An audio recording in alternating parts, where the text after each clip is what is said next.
Boom. Welcome back. We are on session 27B, I think. Yeah, 27B. I think I'd get that right one of these times. Anyway, so a little recap of last session. You guys finish your completely peaceable and in no way illegal, violent, or untoward international relations incident in Dungrunglung. Then headed back northeast to check on your Triceratops that you had forgotten about, and found that the decapitated corpse of Droofy and a couple other giants were having themselves a little bit of a Snack. raw Triceratops barbecue.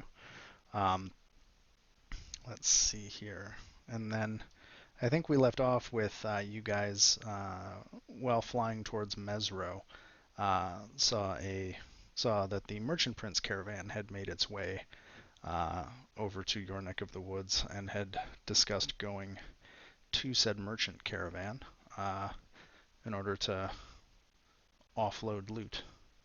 So I think that's about where we're at. Any Yep. cool. Um, so I have the caravan prepared. I can just switch to that if that works for you guys. Maybe that'll load you faster, Seraph. Maybe. Trying a different browser and all of a sudden Firefox started like kickstarting a little bit. Okay. But then it just stopped again at 0%, so sick. Well, let's see. I don't want OBS. I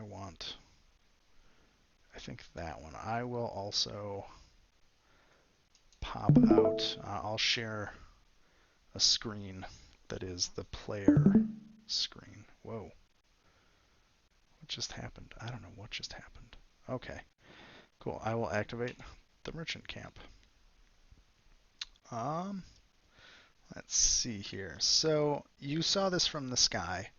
Um, how do you want to approach the merchant camp, I guess is the first question.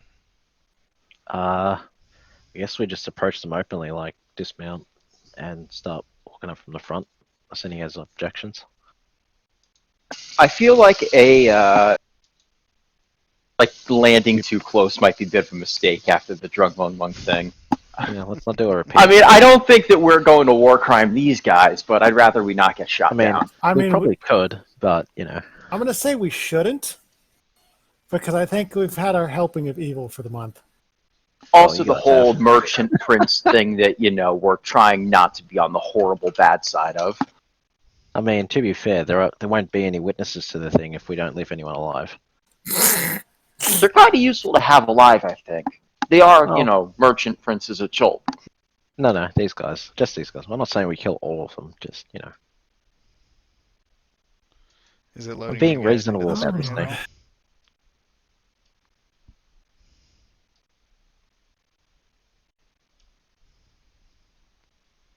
It hasn't loaded jack squat for me. Yeah, mine's taking a minute. Okay. I made a map and everything. So to set the stage while this starts, so the merchant princes, you did run into them before, very briefly when they were in Camp Vengeance. It looks like they have headed out. I've popped you guys on the top of the map here. It looks like this camp that they have set up, it looks like they've been dug in for at least a few days, maybe a little longer. They've established, basically, they've cleared out a chunk of jungle next to the river Olung, and have even put up a little palisade wall of the trees that they obviously felled to create this camp. From the sky, you can see that there were 3 or 4 main clusters of tents. There are plenty of dinosaurs that they have been using as pack animals and scout animals. There's a fair number of Triceratops, at least half a dozen Hadrosauruses. There's a couple of Brontosauri over by the river. And as you guys actually approach the camp, you can see that there are a fair number of guards at the front, and from the sky you could even see that this is uh, a fairly well garrisoned little, not so little camp in the jungle. The only obvious entrance without climbing the wall is to the very north of the camp, where the woods leading north from here has obviously been kind of trampled down by the footfalls of all these people and dinosaurs. And it is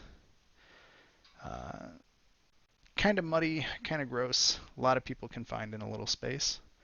And so It's a nice way of saying there's shit everywhere. yeah,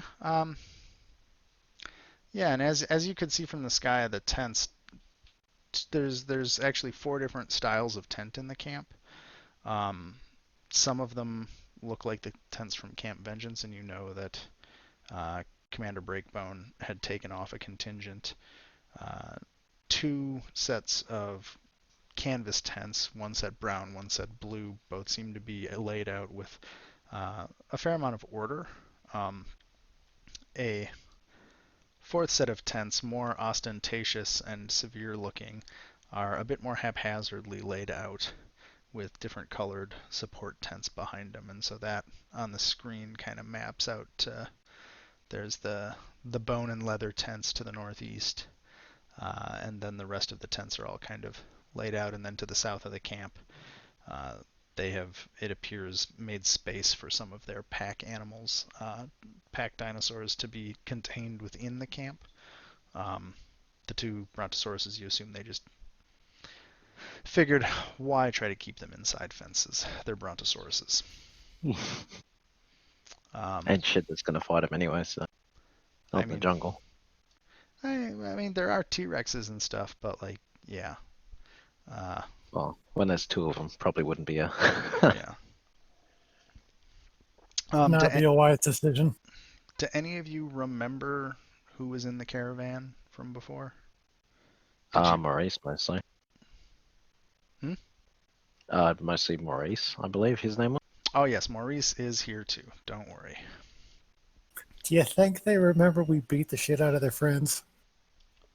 What, the 3 that we killed in the jungle? Oh wait, that's right. We could just kill them. Yeah. Well, then to ourselves. Well, so the Flaming Fist is not the Merchant Princes. No, but we did kill 3 Flaming Fist guys. Yes, you did. But we also purposefully disfigured the wounds so that it would be confusing as to what actually killed them. Or at least I did. I don't think the rest of them wanted to mess with it. Yeah, so I think you would know that the 3 factions that are in this camp are Jessamine. She is one of the Merchant Princes. Quayothe is another one of the Merchant Princes. And there is a representative of Ifrin Talroa here. And I don't know if you guys remember anything about who those people are. Not particularly. You would have known or heard that Jessamine is the Merchant Prince of poisons, and basically they don't call it assassination, but it's basically assassination. This is from like session 1, but Jessamine is the sole purveyor of sanctioned killings in Port Nyanzaru. And I'm getting my Merchant Princes out real quick, just so I can make sure I give you the right descriptions. Ifrin Talroa was in charge of beasts and beast training. And then Quayothe, her realm of exclusivity was basically luxuries. Fruit, wine, ale, tej, which is a fermented honey-ish type beverage, oils, perfumes, and insect repellent as a general description of what she does. I don't think you guys really dug into the Merchant Princes at all, so I think that's about all you would know at this point. but they each have representatives here. Interesting. Well, I guess are they letting us in or asking us questions or anything like that for the So encampment? I've put you on the top of the map just to have you on the map, but you guys can decide how you want to approach, if that makes sense. Like I assume you landed like a little bit of ways. And Yeah, then, like probably 50 feet away or so. So they oh, probably okay. would have definitely seen us coming, but you know. Yeah, so do you guys all just approach the gate, basically, or the opening? Yep. Uh, Oh, I can't move my character because my map just won't load. So. Oh, sorry. Can you see the screen I'm sharing at least? Yep, I can see Cool. that. If you need to roll anything, I can roll for you, I guess. Um, Sweet.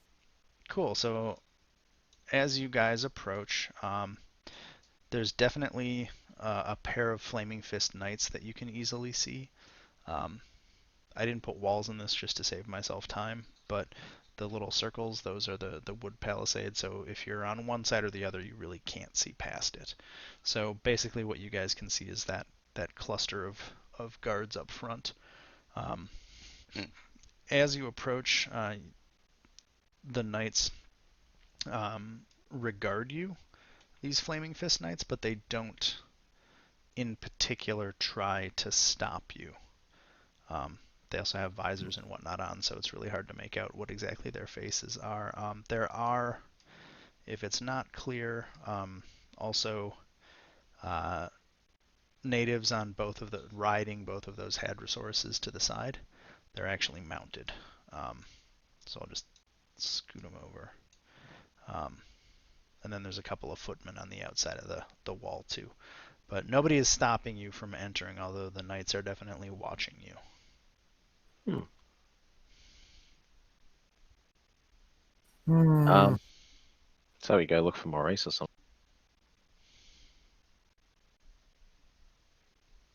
I'm in. Let's do it. Cool. As you walk in, you see a man. Some of you might recognize him. A young, Oh yeah, one of our guards or guides. very muscular, very happy, very tall Chultan notices you guys and comes over and says, "My friends, you found us. Welcome. What brings you here? What have you been doing?"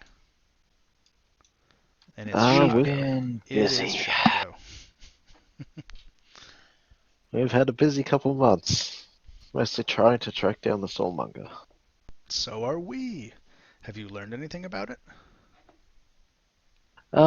Mixed results. We're on our way to Mesro at the moment. Oh, did you ever get a charter from the Flaming Fist? I don't believe so. I have no idea. Gail's just I gonna think so. check their pockets for a bit. Okay, he kind of looks at all of the people around you and then he says, "Follow me, follow me." And he kind of walks far enough away to be out of the earshot of those Flaming Fist guys. And I'll just move the Oh, rest of you down well, here. I yeah. must have left it in my other pants. And so Shago kind of, in a very bad conspiratorial, uh, whoa, I selected everybody. Um, kind of says, "Look, I'll get you one, but I need to get all your names. We have to have your exact names on it. Otherwise, if you go to Mesro and any of my compatriots find you, um, they won't be very happy." Um, and have you run into any of the Flaming Fist out in the jungle yet? No, no, not at all. I haven't seen them. Okay. He goes, "Huh, I would have thought you'd have met some by now." Anyway, um, and he winces at this point with a pained expression and says, uh, "Do you do you have 50 gold to properly pay for the charter?" That won't be a problem. Sareth, pay I the think we man. can manage that. Sure, why not? Fucking hell. I Why was are we wondering. paying this for a child? That was joke. He says, "Well, I mean, there's three of you, well, five of you, but there's quite a few more of the Flaming Fist in Mesro, and if you don't have the charter, um, I mean, you guys are obviously strong enough to get this far through the jungle, but if you don't have that charter, I don't know if you guys would be able to. Let's just say the commander up in Mesro is not the happiest or friendliest of people. And from behind you hear Artis just kind of snort.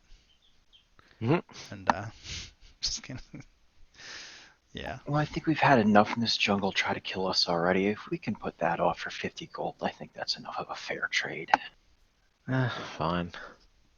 So Might as well. It's not like we're not going to make it back. Oh, no, we can definitely afford it. But yeah. Sareth just hates paying out of principle. Yeah. I Just, get it. yeah.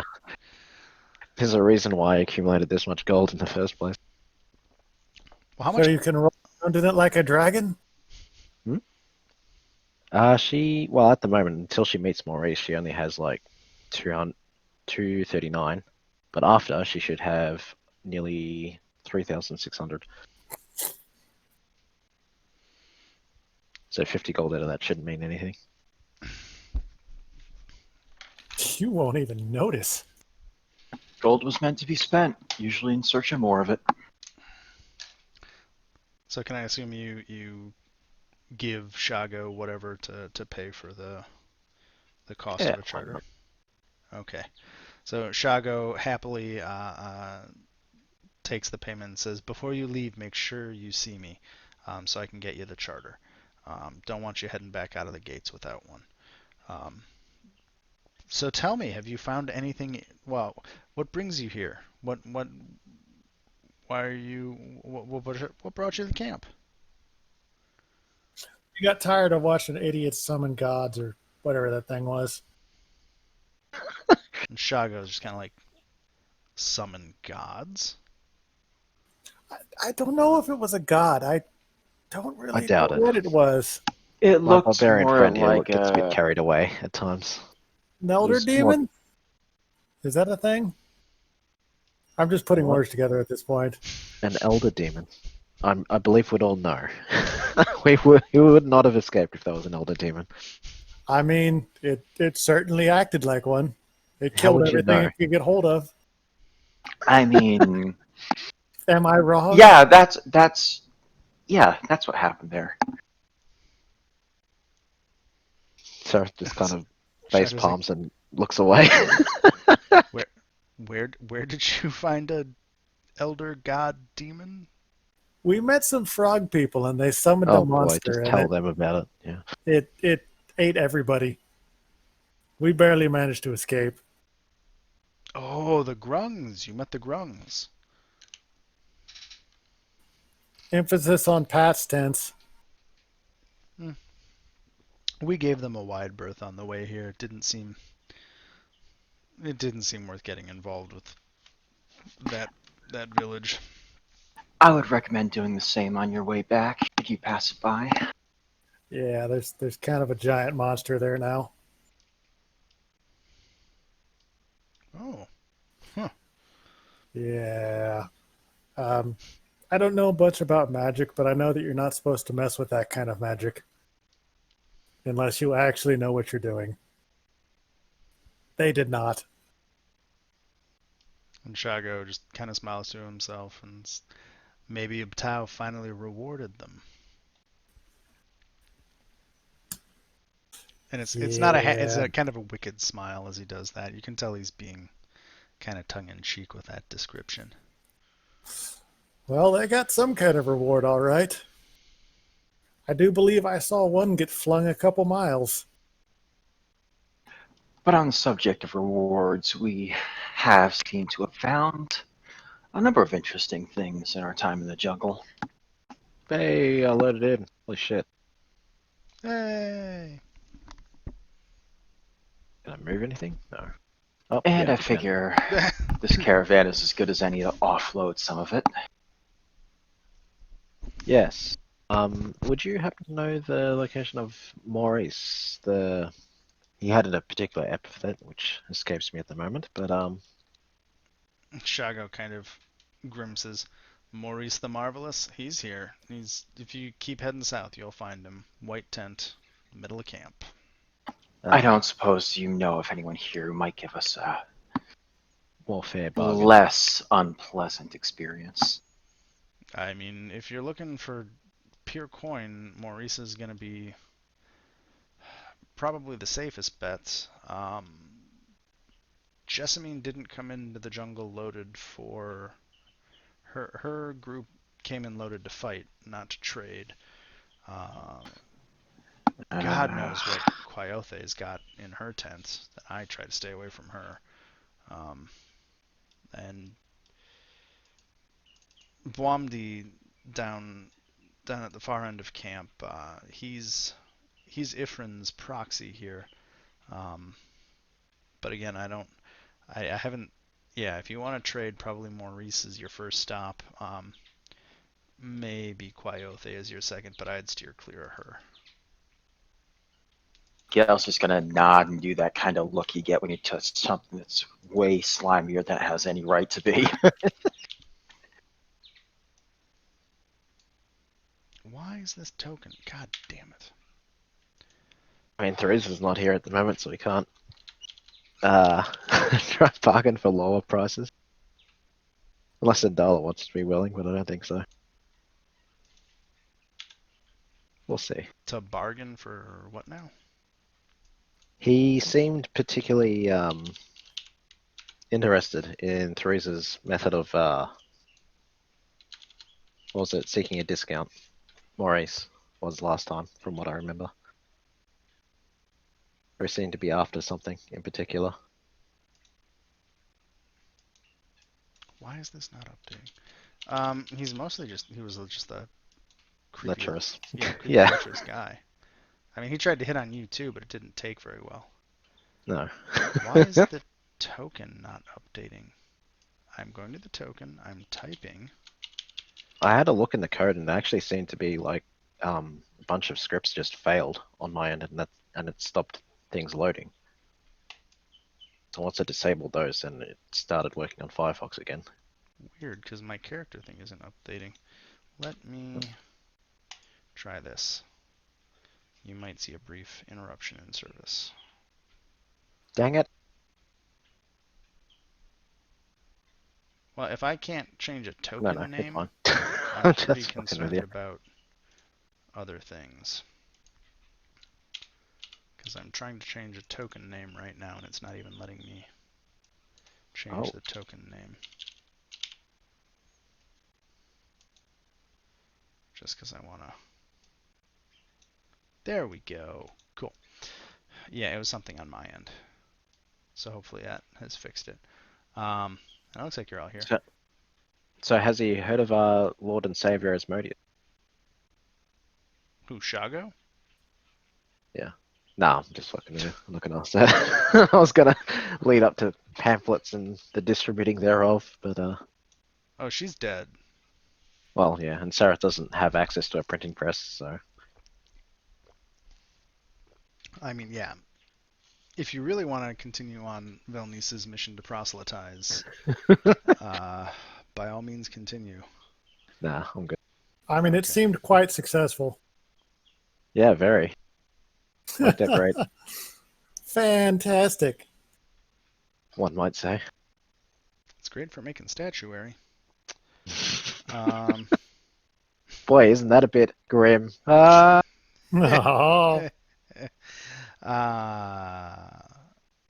Anyway, yeah, Shago kind of explains all that about what I explained with Shago. God, that's quality DMing right there. Just top notch. So at that point, Shago's kind of like, well, I do have to get back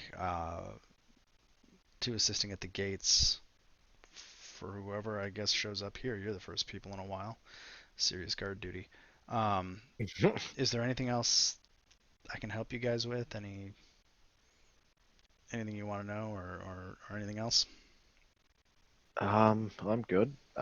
Thank you again for the help with the charter. I suspect that'll come in handy. have He you kind heard of any? winces and he's like, I know you guys seem nice, but I don't want you to get caught off guard or caught out of sorts. And again, Artist Yeah, just it's fine. snorts again.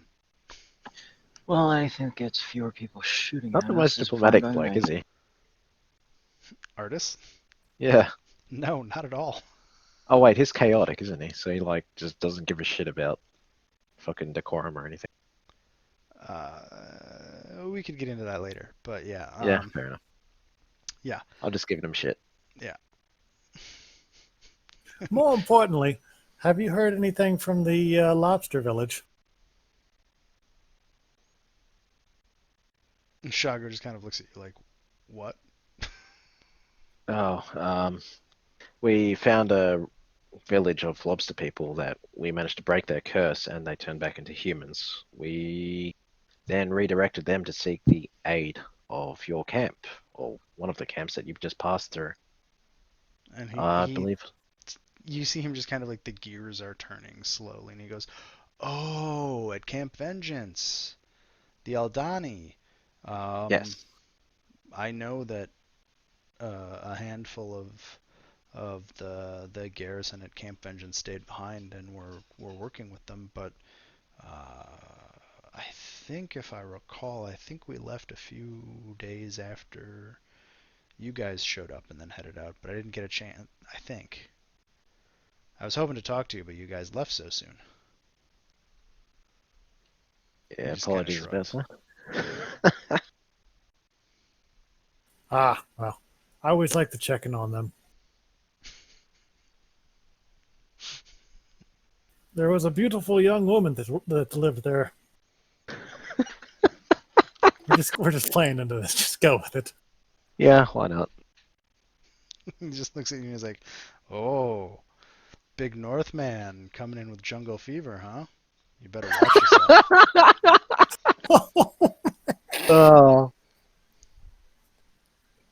I'm in tears. Oh, oh yes, if that's what you call it. Oh, we have other names for it too. You better watch yourself. Uh, yeah, push me on romantic RP and see what happens. Um, you either get a permanent NPC or very bad jokes, or both. yeah. Okay. Cool. So he's gone to guard duty and all that, or something. Yeah, well, Looks I of mean, things. he's assisting at the gates. Um, and just Looks as a like they're very reminder, busy. Shago is actually the son of Xanthi, who is another merchant prince. Yeah, so it's actually like, we should probably treat him with quite a bit of respect and all that, or something, in theory. I mean, you could infer that if you ever have to deal with Portney and Zaru again, having Shago on your side would not be a bad thing. Yeah. He's also connected to the Flaming Fist, which is hilarious because Teresa is actually related to the leader of the Flaming Fist in Chult, but Shago probably has a better relationship. Well, there you go. Shit, I didn't know that. I don't know if it's come out anywhere besides discussions, but Liara Porter, who Shago told you Oh, about on the boat, is the head of the Flaming Fist in Fort Belluarian. Teresa Porter is also yeah, of the Porter House in Baldur's Gate.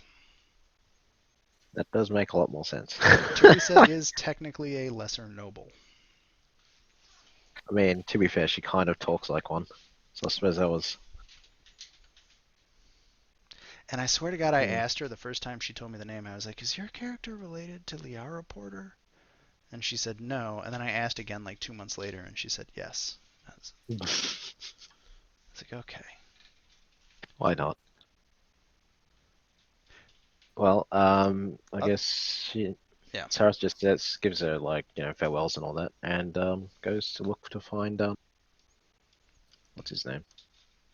Maurice. Oh, there it Okay, I'm gonna pause it and get a whiskey so that I can properly be Maurice.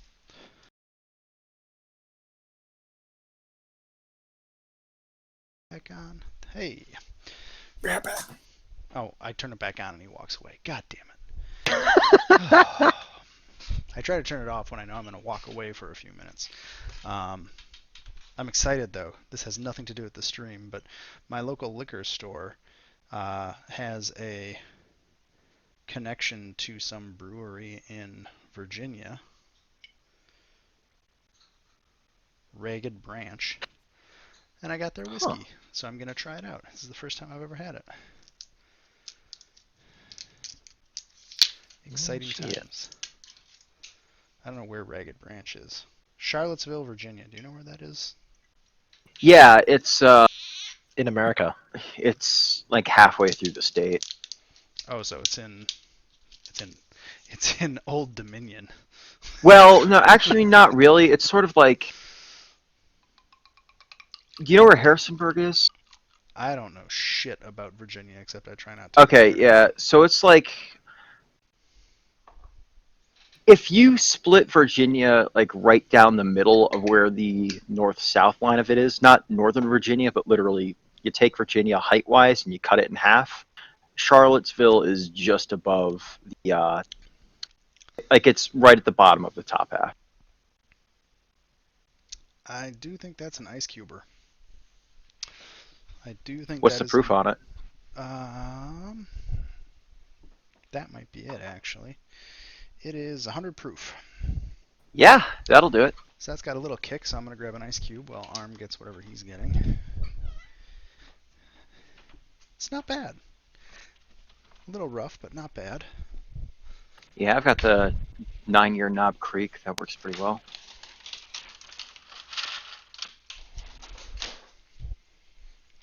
Didn't reset Sarah's spells. Rip. Laokin is There we busily go. ignoring us talk about alcohol.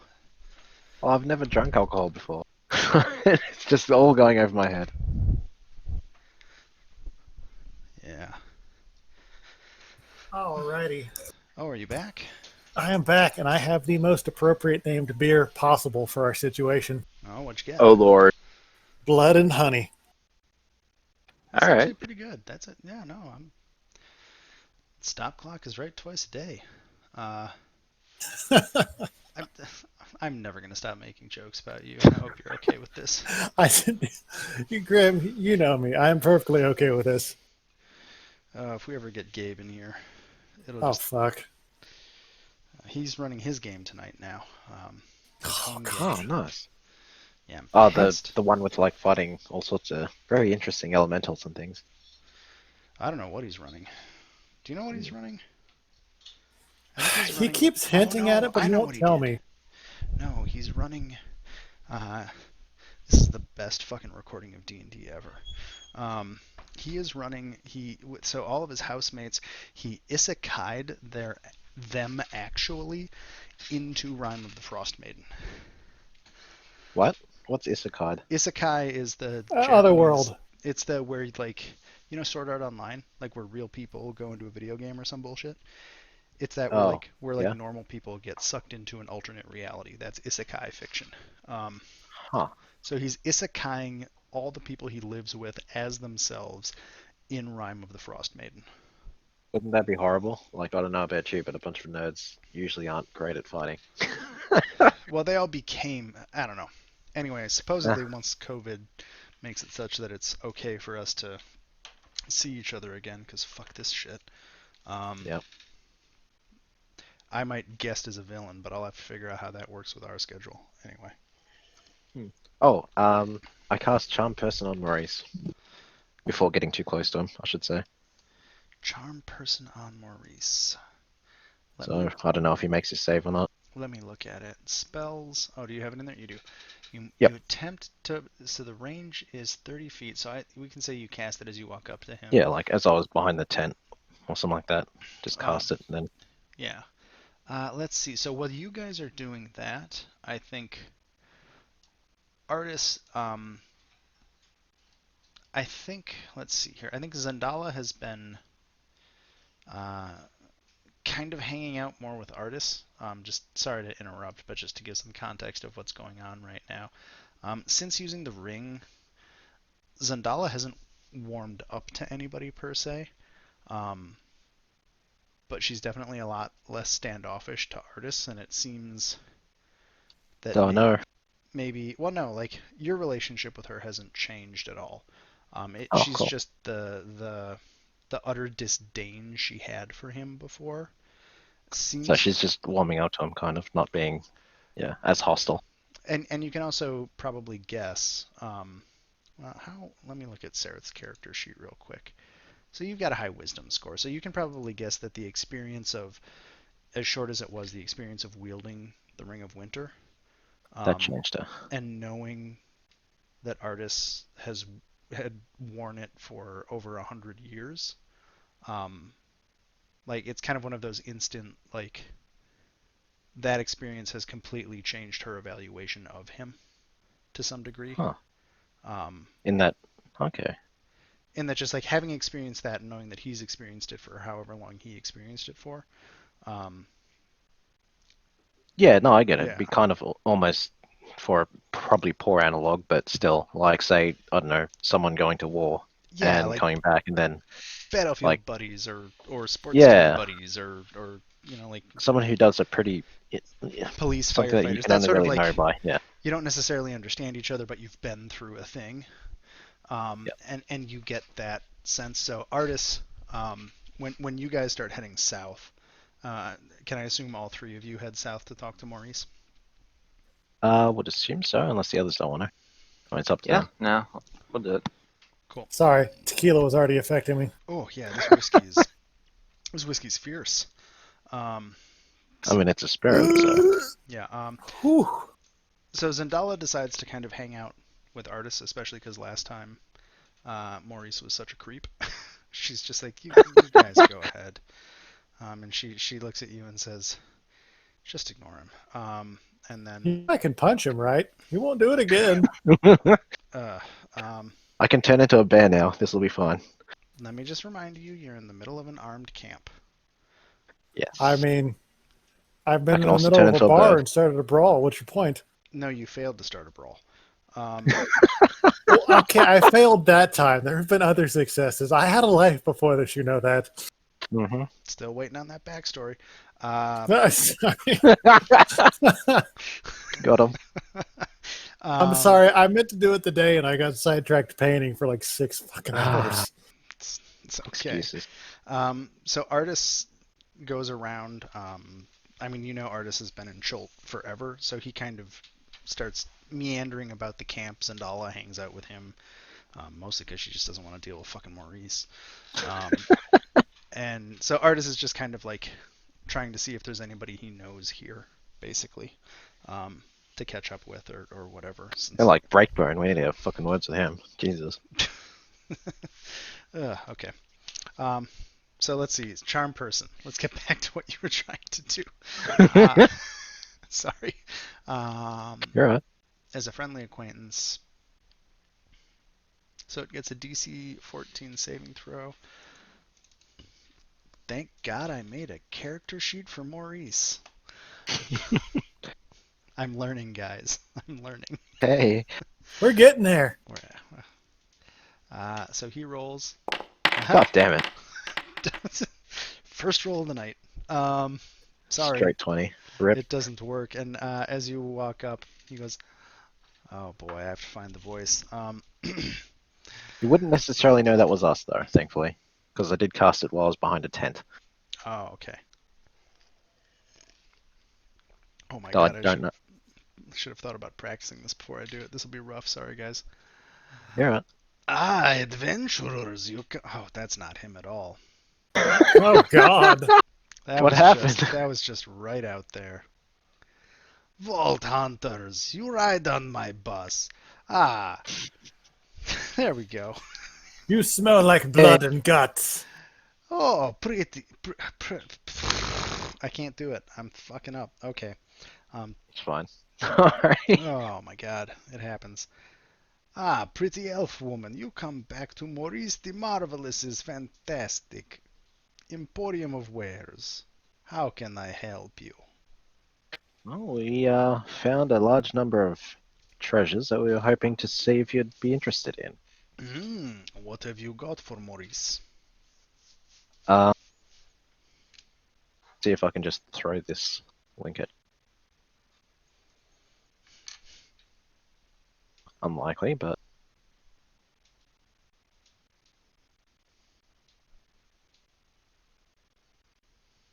What are you trying to link? Hey, Bank. there we go.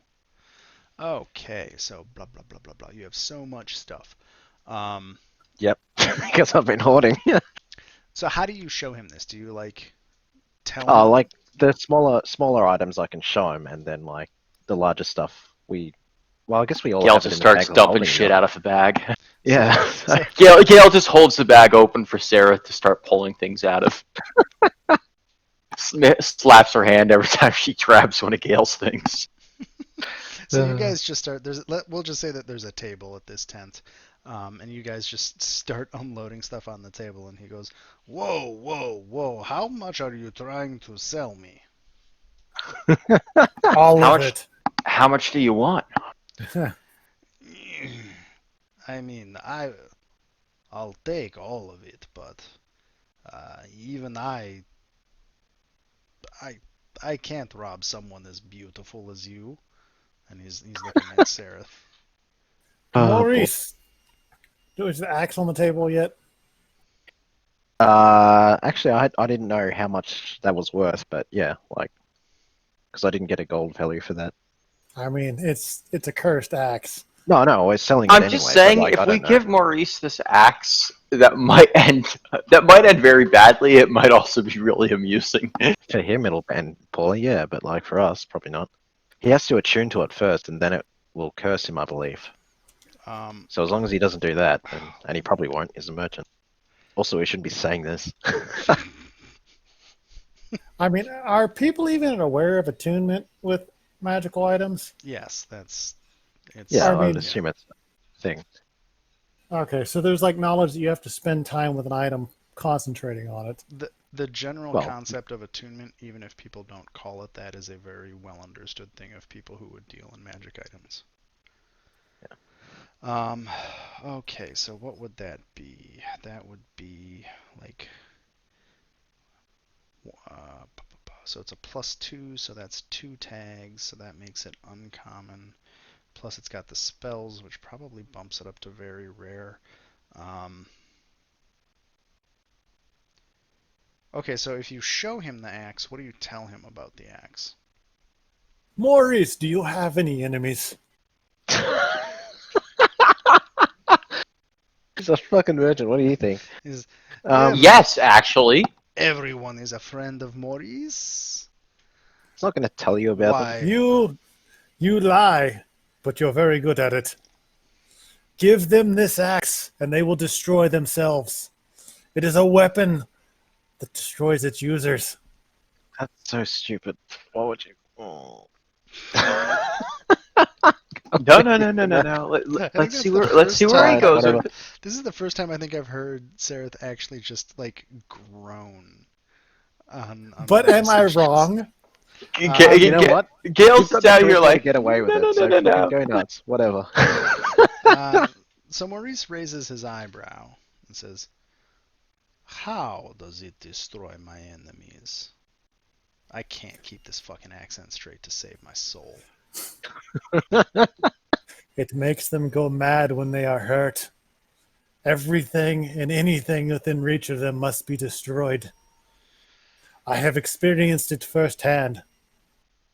I mean, Muricana can't keep an accent for shit either, so we're all Yeah, just go with it. What is You're- happening? I started copying your accent, goddammit. It's the tequila getting to me. You just started drinking, Jesus. But you're a light. I'm a cheap date, motherfucker. Okay. Ask our mutual friend. He will tell you. He saw me get drunk on lunch. Oh my God. So Maurice looks at the axe and says, "I may not be able to give you gold for this, but I could probably exchange in kind." Ooh. Sareth, you're up. I know nothing else God. beyond this. What, besides ruining my sale? Running a sale, I have gifted you. An opportunity? Yeah, okay. Yes. So basically, Well, just to good make it hell. clear, you guys have a ton of shit. Maurice just doesn't have enough gold to cover Yeah, buying that off of you because he just doesn't. yeah, because I that- mean, it's... Yeah. That said, Maurice does have a pretty much as his Triceratops could carry, with a Like provisions and shit. like provisions, weapons. He's got a few magic items here and there. Um, like pretty Yeah, we much, can have a look at those. yeah. Like if there's something any of you guys really want, I'll say you can get up to like tier 2 items here, which would be so sorry, tier 2 maybe, I don't know if that makes sense, but that's like a +2 or an item that has like an interesting effect. So if there's anything in particular you're looking to get, um, Can I get you some crack spackle? Does he carry that? the fuck is crack spackle? I Armor, need I you don't have an speak armor Oklahoman. ring, don't you? You have a I ring need that boosts your armor. several gems worth 100 gold. You need them? Yes. So he doesn't Grip. have gems really. All of his stuff is the more Well, martial. while we're still picking stuff up here, if anyone has that. I don't. You guys. Well, I listed it. That's what I Yeah, got. mean, most of your stuff. I guess there's like. I guess if we want to call jade figurines and statues gems. Are you Oh, looking for- well, if that was the case, then I could have done this sooner. What Yeah. are you trying to do? The little homunculus servant infusion. It needs a gem worth at least 100 to start it off, because that's how you get the heart that you use if it ever blows up or whatnot. Oh, okay. So as a general rule, as long as you have enough gold to cover something, I don't really give a shit if you have the specific item because All right.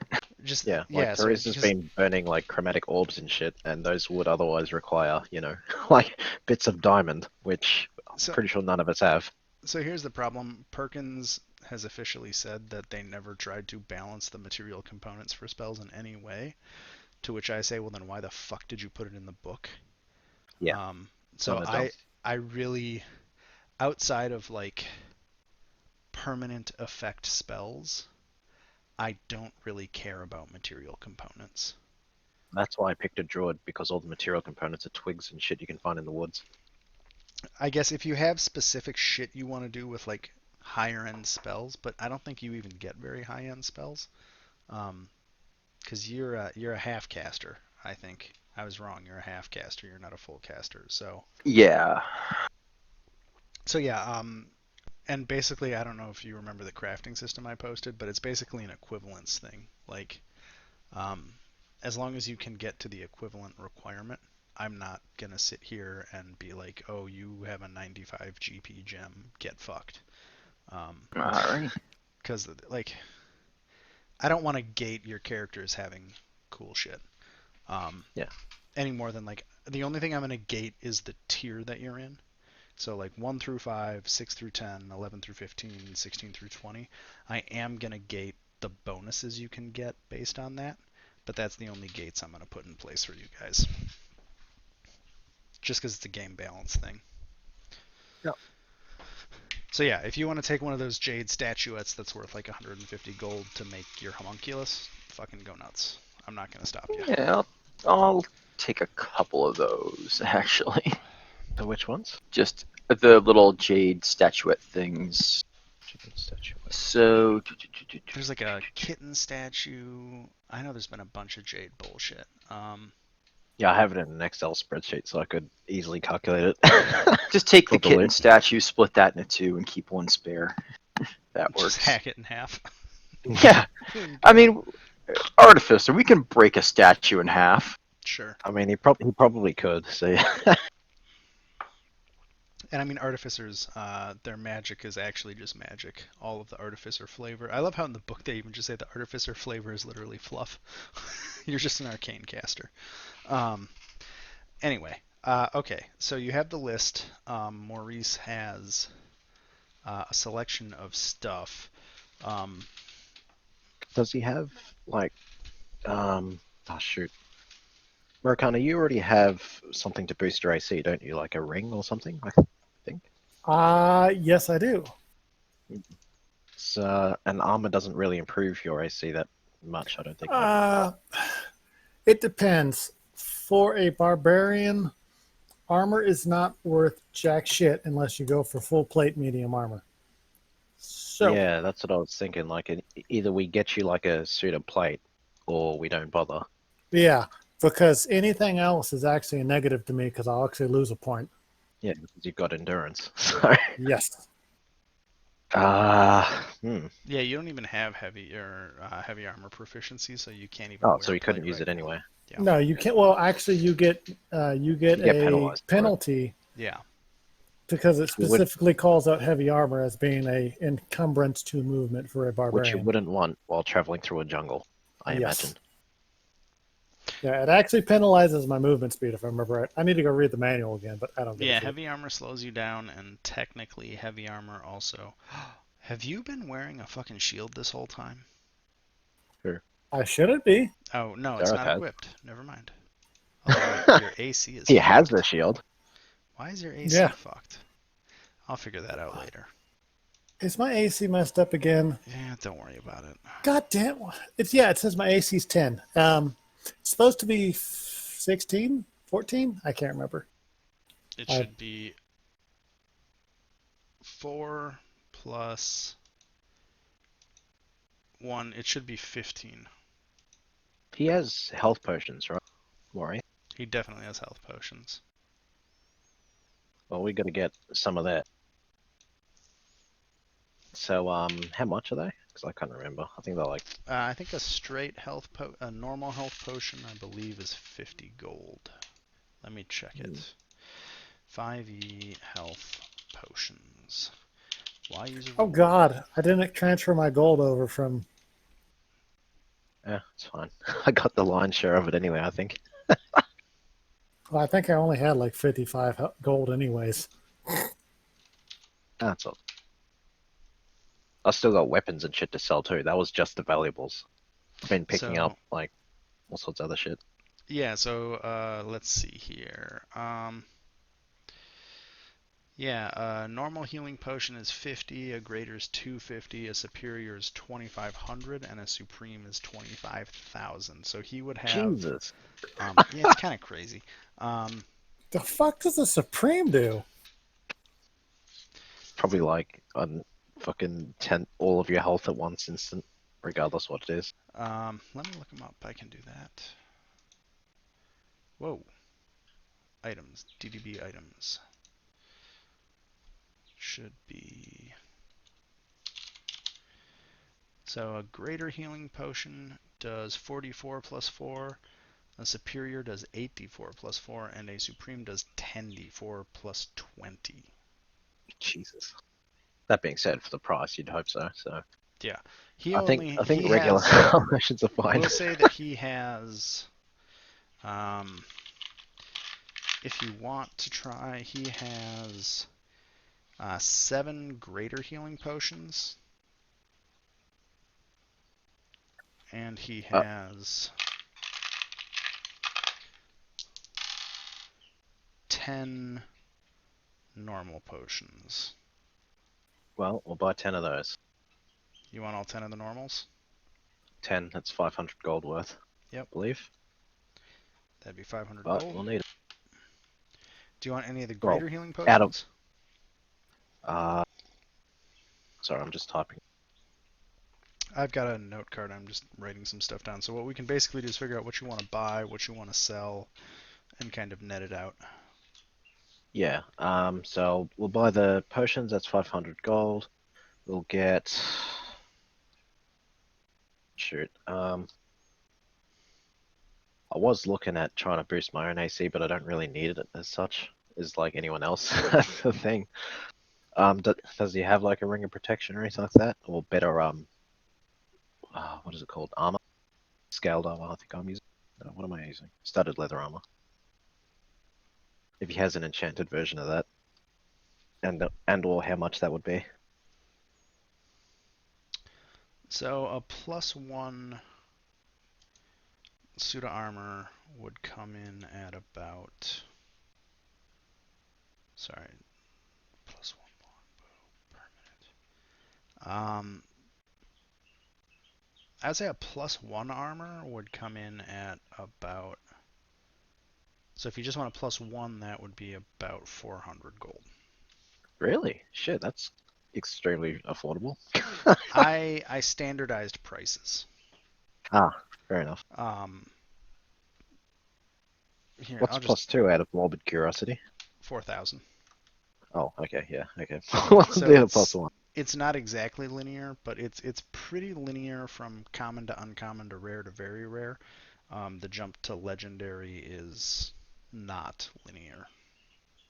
And so basically like a +5 is, so the simplest way to think of it is um, an uncommon is a +1, a rare is a +2, a very rare is a +3. So it would be 400, 4,000, 40,000. Getting above a +3 takes you into completely different territory. That takes you into legendary or artifact range, where it's less about price and more about finding or crafting it.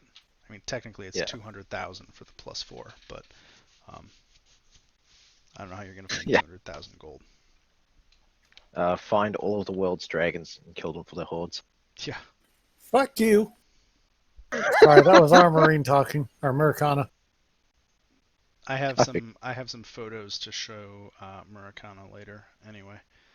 Oh God, No, they're actually good. I found some cool reference art, but it's I hope it's not their mama.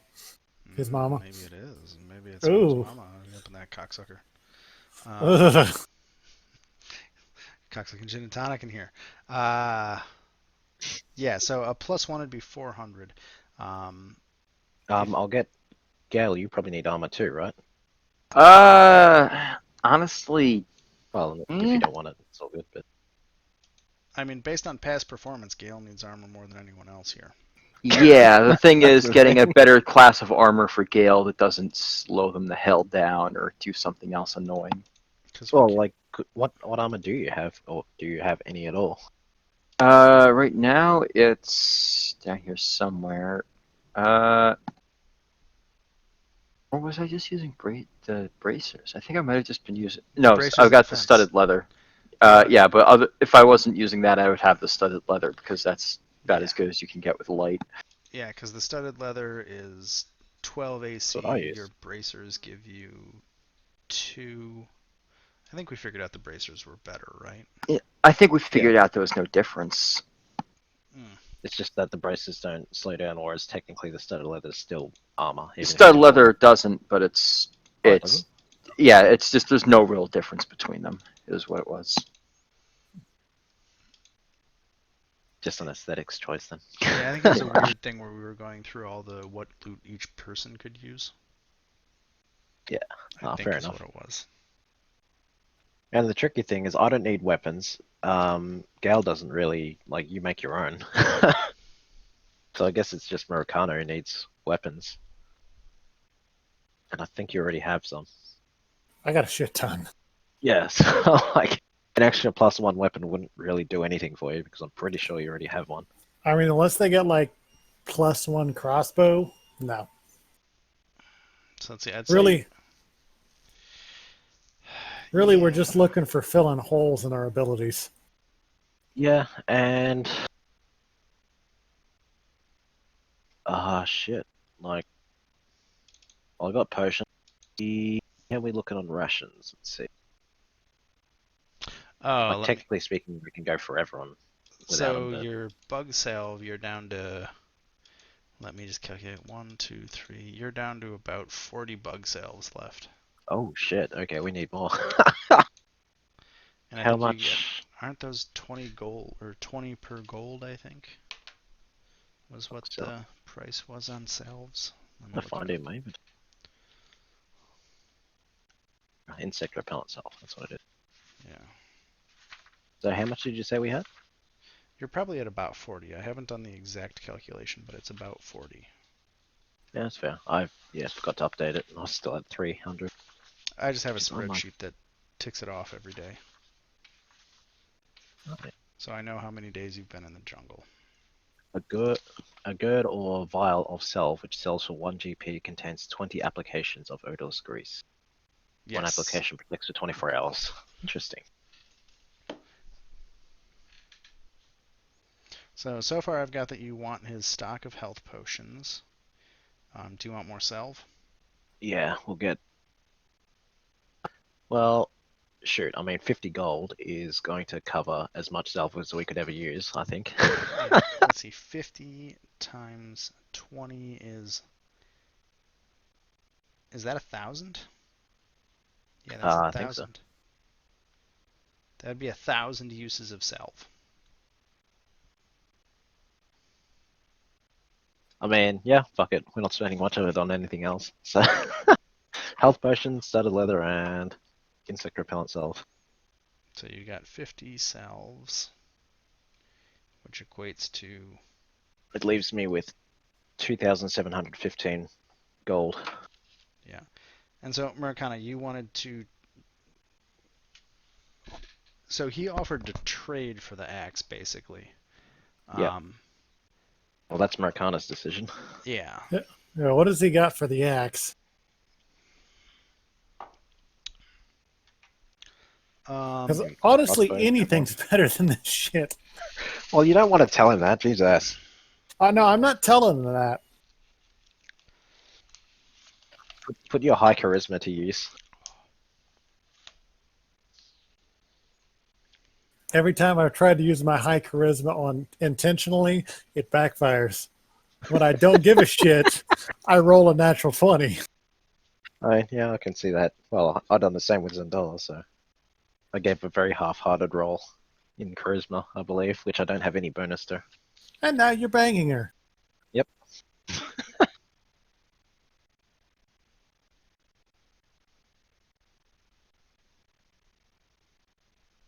Sorry, I'm just looking at some fun weapons real quick. Cool. Because I don't really want to trade to a +2, because I don't think that would make sense. Nope, that is a curse. I don't want to give you a cursed weapon. Please, no, I'm done with curses. I can't take them anymore. So, okay, I'll give you an option, just because I think each of these are fun. He has a great axe. It's a +1 great axe.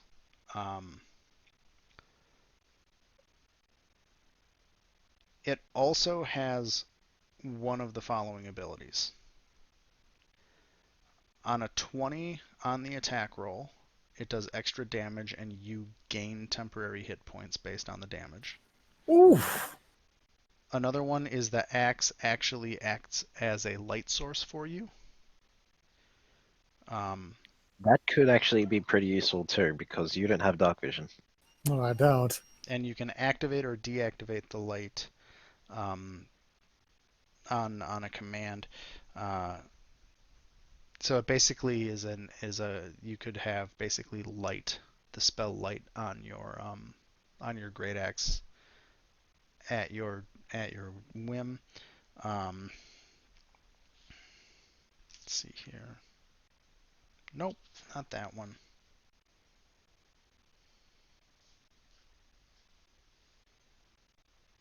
I think those are the two options that I think are worth giving. I'm going to go with the light one because as good as that one is, I have rolled like one natural 20 in the last like Yeah. 8. Counting on crit seems a bit Yeah, but situational. if we're counting on crits, I never get a crit. So the light is that, and I can scream, let me Oh show you the wow, light. yeah, I didn't realize that. That's kind of crazy. What? Oh, that it So I'm stealing effects from items in the DMG. Um, Hmm. but yeah, so the Sword of Life Stealing. When you attack a creature with this magic weapon and roll a 20 on the attack roll, read critically hit, it takes an extra 10 necrotic damage if it isn't a construct or undead, and you gain 10 temporary hit points. But that's doing 10 on top of a crit. Yeah. That's crazy. That's stupid. Well, the light one, yeah, the light one will be the most useful for you. I think so. Cool. He's willing to trade you basically the uh, glowing +1 great axe.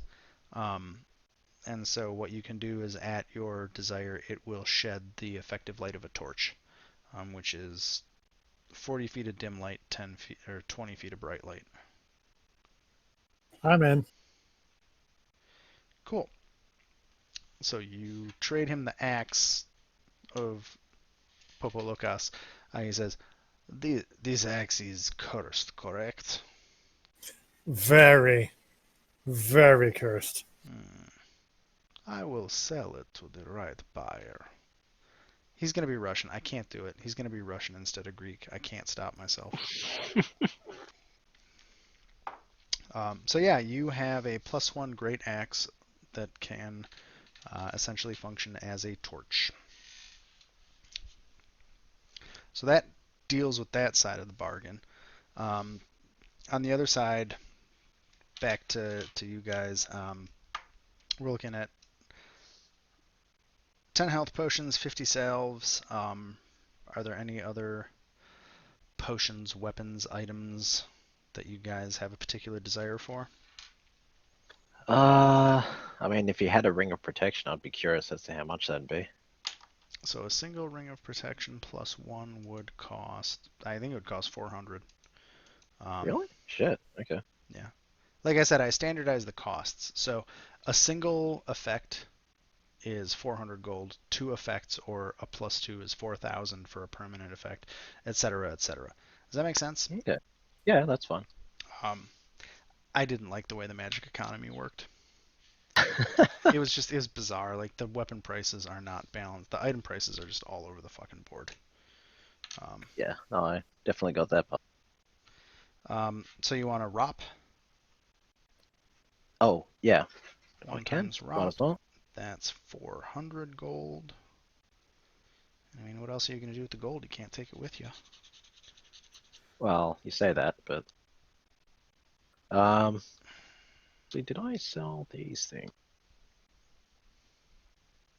No, I didn't. God damn it! There's some loot that I forgot about. Got a bunch of halberds and shit in your inventory. You have Yeah. in your inventory you have rusted +1 dagger, +1 dagger, dagger, longsword, longsword, halberd, halberd, scimitar, ring of winter.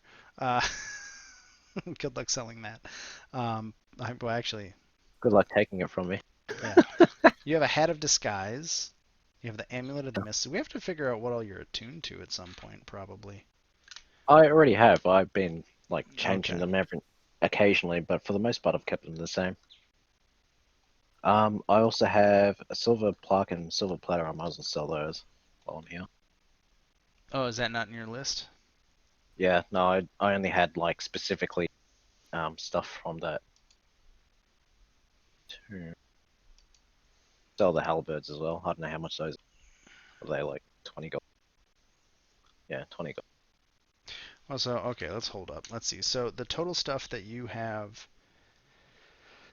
to buy right now is at 950 gold, and Maurice has about 1,000 gold of like just raw gold that he can sell. Ah, So, okay. so basically, at this point, you could trade 950 gold, or 950 gold of items to him, Yep. um, and then he would have 1,000 gold left of like actual gold to sell to you. Okay. That was a weird turn of phrase, but I hope it made sense. Gold to um, sell to you. I sell to you golds. gold sell. Me gold Sell selling. gold double +1. Well, shit. So we just got to buy more shit then. I'll say Or each just of not you sell can get half. a magic item. Um, Yeah. just because it's ridiculous to give you all like 50 magic items off of this guy. So, Gale, is there any magic item that you want? Um, hmm. Give me a minute. Or is there a magic item that you want to have that you can duplicate? Ooh, That may be more relevant to your character.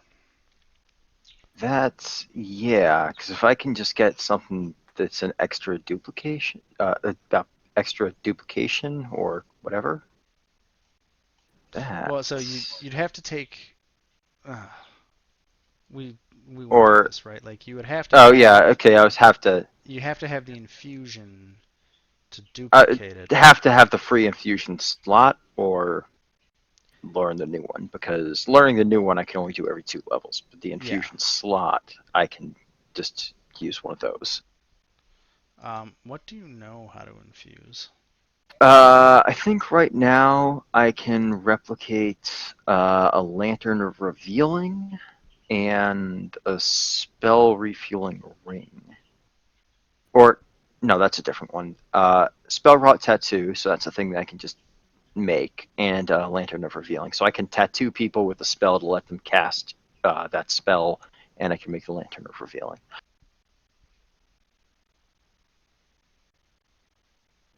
Okay, you know what I'm gonna do?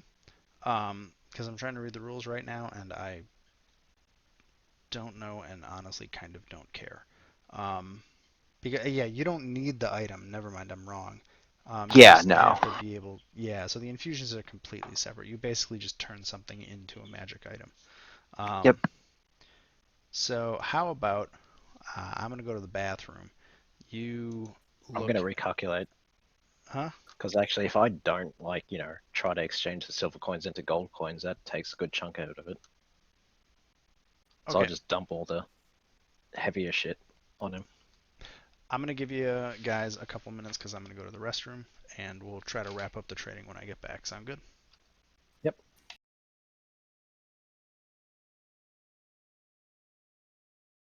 Well, I've got a 200 CFM pull fan on it and an additional 80 millimeter fan that I have no idea what it does. Armorin, how are you now? Just got done ripping ass. Ooh. And taking a Well, second shot of tequila. There's such a oh thing then. as an inappropriate fart. It smells inappropriate, let me tell you.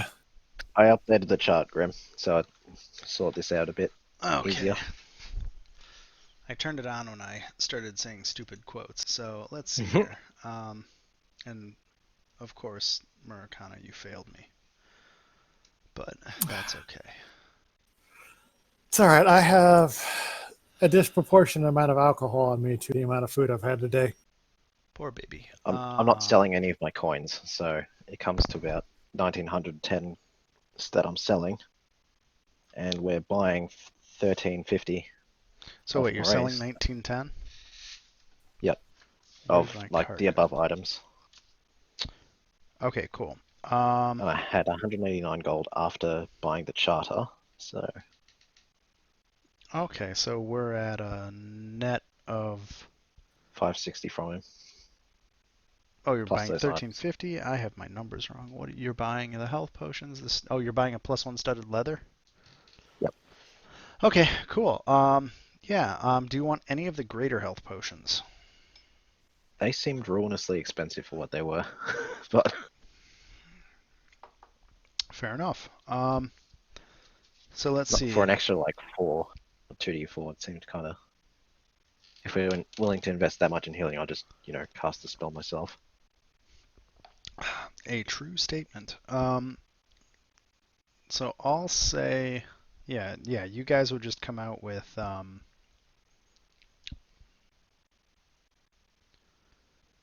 yeah, I think that math looks right. So yeah, you'd buy 1350, you'd end up with 560 gold. I'm fine with that.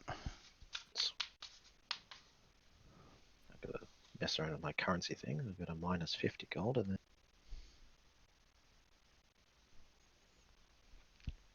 add.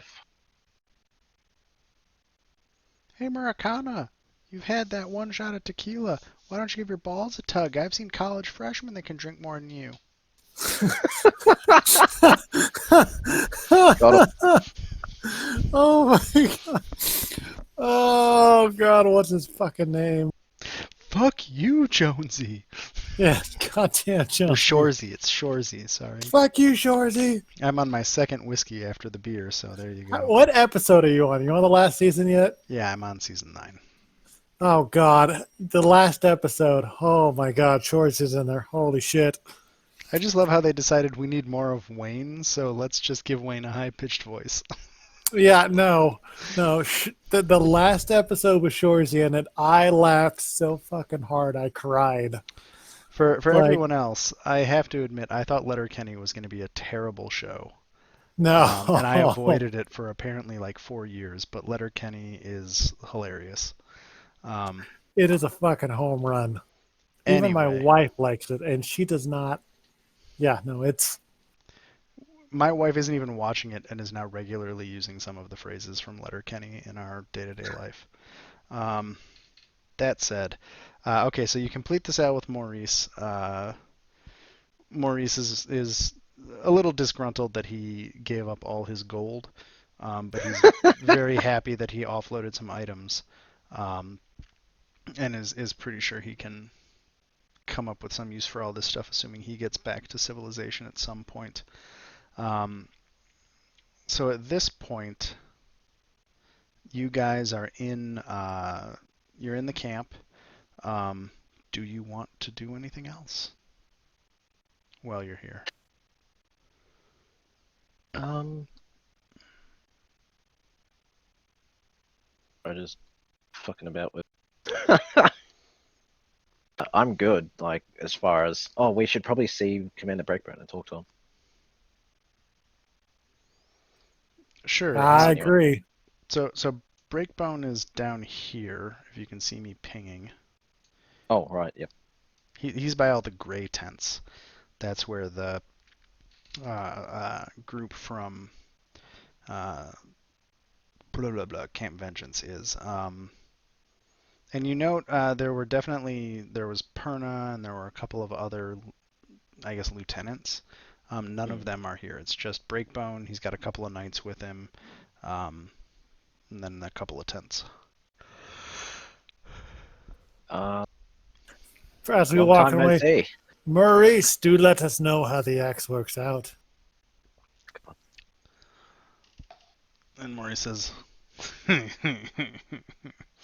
then just kind of takes it back and folds it up and puts it in a chest back in his tent.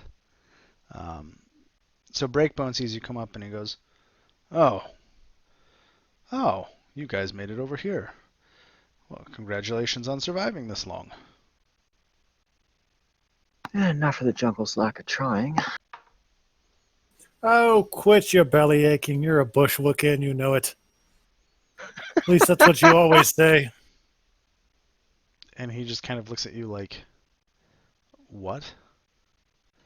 Um, It's somebody that murders somebody from the shadows or the bushes.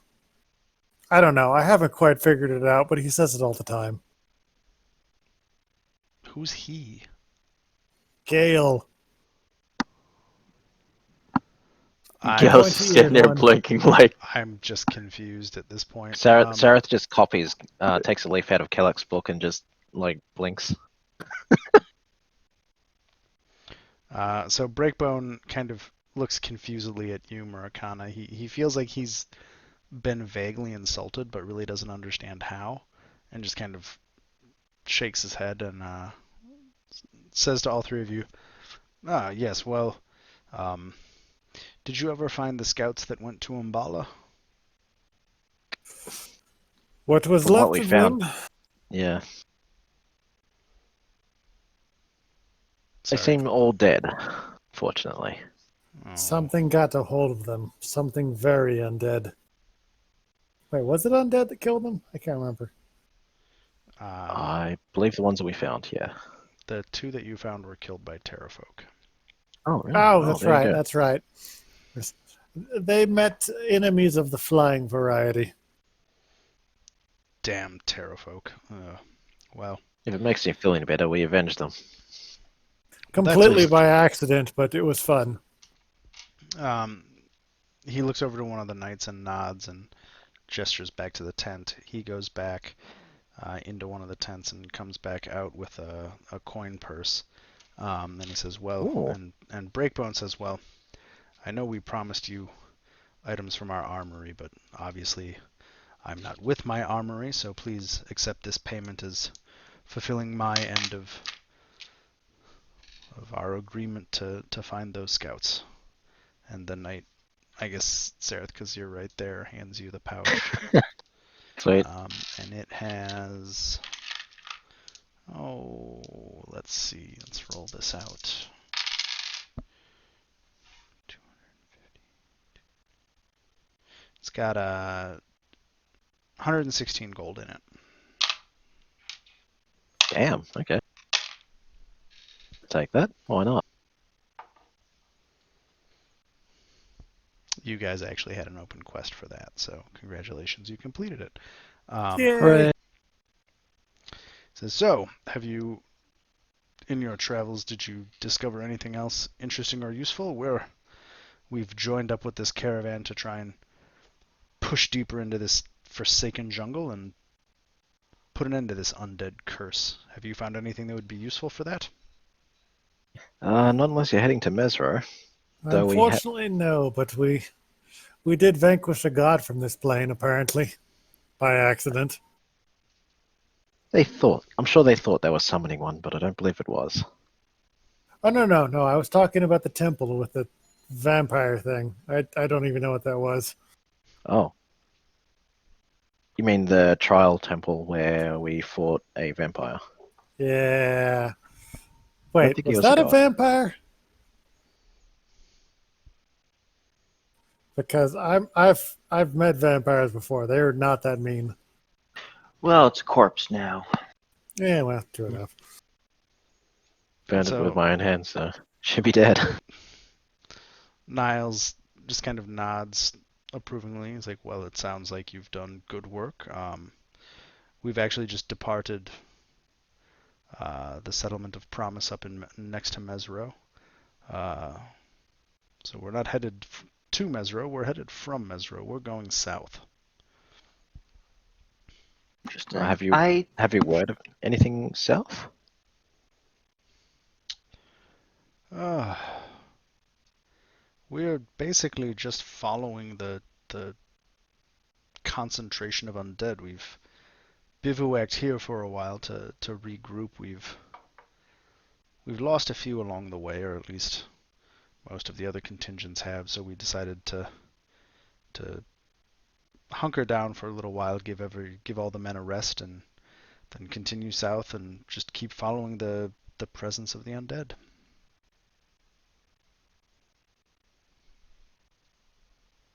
Yeah. And what of your soldiers that you left behind at the camp? Well, it's unfortunate that I discussed with my lieutenants the direction we should take, and the men with me are the ones who decided to join in pressing onward. The rest decided to stay behind, and I wish them the best of luck, but the Order has to see this fight against the undead through.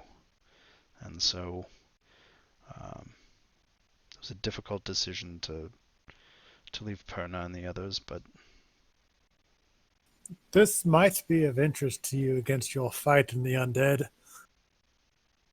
We discovered pillars in the jungle that we haven't seen it in person, but they seem to raise things from the dead. We destroyed one.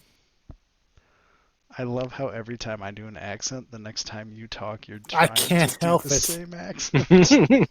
You know what? As the far as alcohol. I'm concerned, that's just what Muricana does in That's just what it character. does. Pylons. It's how he tries to fit in. You know, I Yes, a love it. pylon. I will take it. I will take anything over not anything. Uh, so Niles looks and says, "Pylons. Can you give us a description of them? We've uh, obviously traveling with a group this big, we can't do as much scouting as we'd like. But if we can There are find and destroy those, that would definitely be They are 4 pylons over a central disk with a central pylon that is very large. Sareth, I believe, can fill you in. She destroyed it with earth magic, and it was very difficult. And at this point, he's opened a little notebook he has and is um, making some notes of what you're describing. Yeah, We so I made was the able. mistake of leaving 4 dead giants near a pylon, and it raised all of them from the dead. And at this, he kind of looks up and his eyes shoot up, and then he looks back down and scribbles furiously some notes. It did take some Giants. time. Under no circumstances should bodies be left near them. Sorry, Sarah, what did you say? Yeah. I thought also- I may have We also encountered some kind of stalker creature related to, I'm assuming, the magic mask it was wearing. We tried to destroy the mask, but my axe simply bounced off of it. And this was by the pylon? Yes, I believe it was drawn by the dead that the pylon raised, but I cannot say for certain. We left the mask where it lay because we dare not touch it. It was most obviously cursed very heavily. Well, it was either cursed or I wasn't taking the chance. He continues to scribble some notes furiously, and says, "Is there anything else you can tell me about these pylons, or how many have you found?" We We've have found noted several throughout the jungle. And at that point, Niles gets one of the other knights to. He says, "Go get the maps." And the knight goes back, grabs a map, comes over, kind of. We'll say there's a crate nearby that he just drags over and spreads the map out, and Niles says, "Can you show us? Can you mark on the map where you have found these pylons?"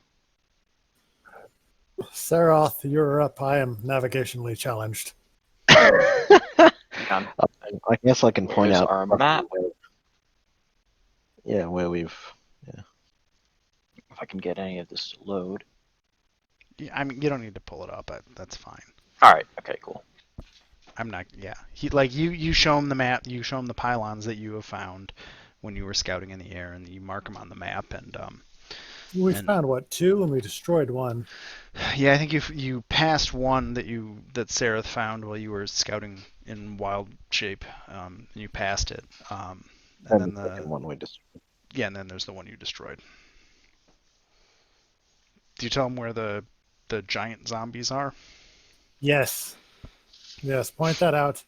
Because they're still alive. We left them. Well, assuming we never really. That's going to be up to you, Grim, because I don't know if they're tied to the pylon or not. I don't know how magic rules work. Oh, I know exactly how the pylons work. I think, as far as we're aware, treat it as if they're still alive. Yeah. Yeah, I mean, there are other things you may be able to learn about the pylons, but they're keyed to very specific things happening. So, yeah. Okay, they're not main quest though. Maybe. Yeah, I'll take that as yes. Well, they're definitely B plot. Like if Okay, the it's soul one of those things they added in to add extra content to the module. Is what you're saying? Nope, I added them in. Those are I fucking love 100% you. me creation that I think a few other DMs are using now. I have to ask now. Did you add the zombies into Jolt, or were they part of the module? Oh no, those are part of the module. Yeah. No, that's a big part of the module. Are you shitting me? They're a big part of the module, and you added in. What the fuck? It's Once- wizards. Once we finish the module, I may have a session where I just give you guys the lore dump You, of the you're other gonna shit. you're gonna need to give me the lore dump because holy shit, like the pylons feel so organic to the module. Like they feel like they should be there. It makes sense in my head. Yeah, we'll come back to that. Yeah, Arm, you're gonna leave it find alone. that with a lot of D&D stuff. It's just it makes so much fucking sense. All right. Anyways, going back to what we were saying, So breakbone the one we destroyed, the giant zombies are still there. We managed to drop one, but they are very difficult to kill, much more so than an actual giant. So Niall says, what kind of giants were these? The ice variety, and they were very pissed off. Frost giants. They, I don't suppose you've run into any, have you? Certainly not yet. Do you know why there are frost giants in Jolt? I'm assuming they were searching for magical items. I've heard of them ranging, looking for things. The frost giants, I believe, are trying to expand the realm, but I do not know why. Where's Arcus? He's not here right now. Yeah, we probably shouldn't go into that because they might. Yeah, let's not. Sereth is just like, Shut up.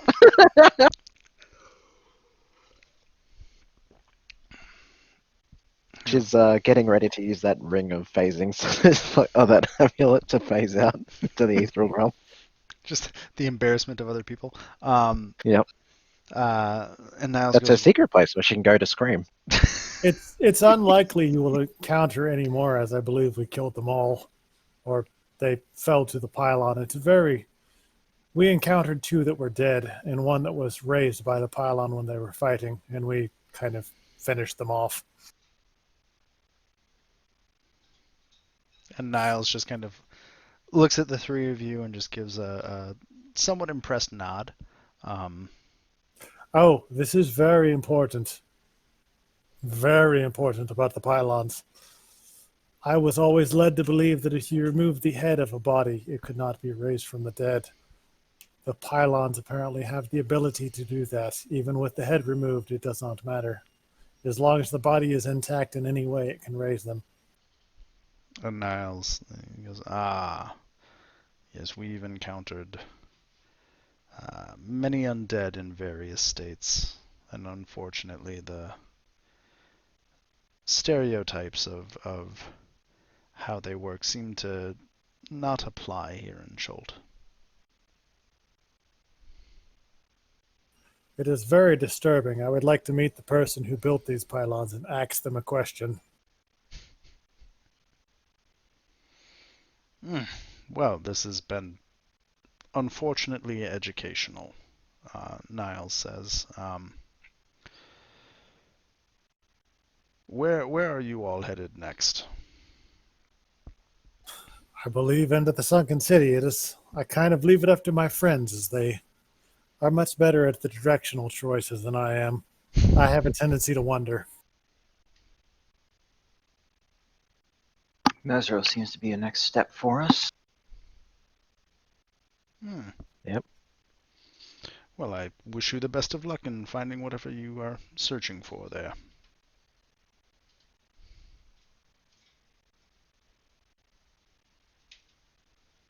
Excellent. Well, Well, thank you. And we'll just With any yeah, return. yeah. Oh, Breakbone, I do have a request. yes. If you do happen to go back by the crab village, if you could check on them. I am very concerned that they will not be able to survive out here, given their newfound humanity. Yes, well, I think that Perno was working with some of theirs to help them with some of their newfound abilities, but if we make it back to Camp Vengeance, obviously we will be exploring the the benefits of relations with the Aldani. Well, if it's any consolation, they survived this long in their previous state. They survived this long because their previous state was very rugged. Yes, and it's a miracle the things you can do with working hands. Yes. Ah, very well. We shall probably be on our way. Well, good luck.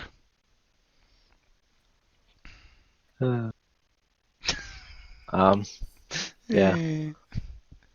I guess I'll go look for Dollar and Artis. See where they gone up to, because I don't think there's much else in this camp. And I need to look for another beer if we're going to continue. 'Cause, I mean, And yeah, probably we water. could talk to the merchant princes, but about what? Get laid? I don't know. You want to not bang one of the merchant princes, do you? I mean, if you want, I mean, I'm not I don't gonna even stop know you. who they are.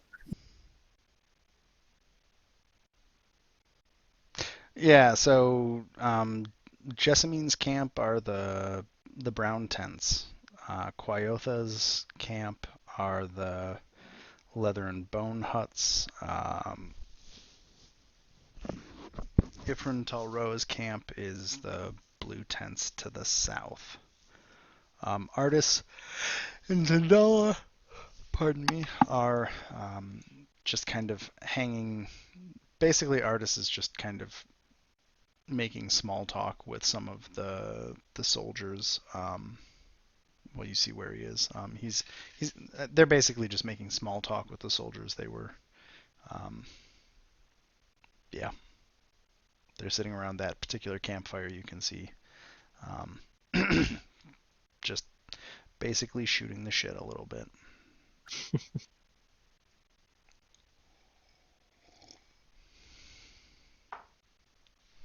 Yeah, fair enough. Cool. Well, I guess do any of us want to talk to the merchant princes, or because I don't really know if we do or not as such, or if we just head to Mesra and find these guys later or something. I think Mesro might be the better idea. Although that said, the guy who had the shield automaton he was looking for, who was that one again? Oh, that was sorry, I'm gonna butcher his name if I don't look him up. Let me just make sure Wakanga Otumbe. Let me just double check that. Wakanga Otamu. He was the guy that was on the boat with you.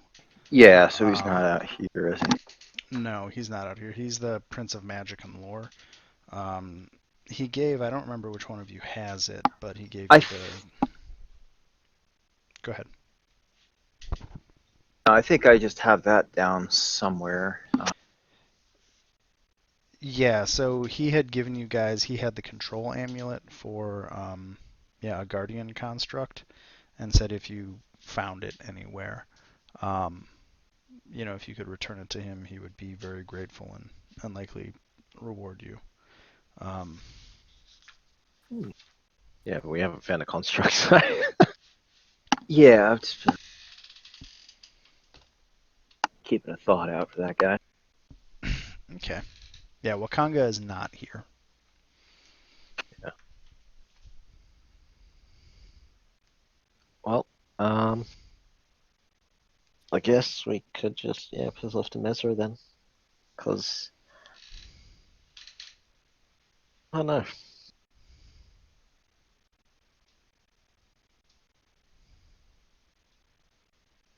It is up to you guys what you want to do.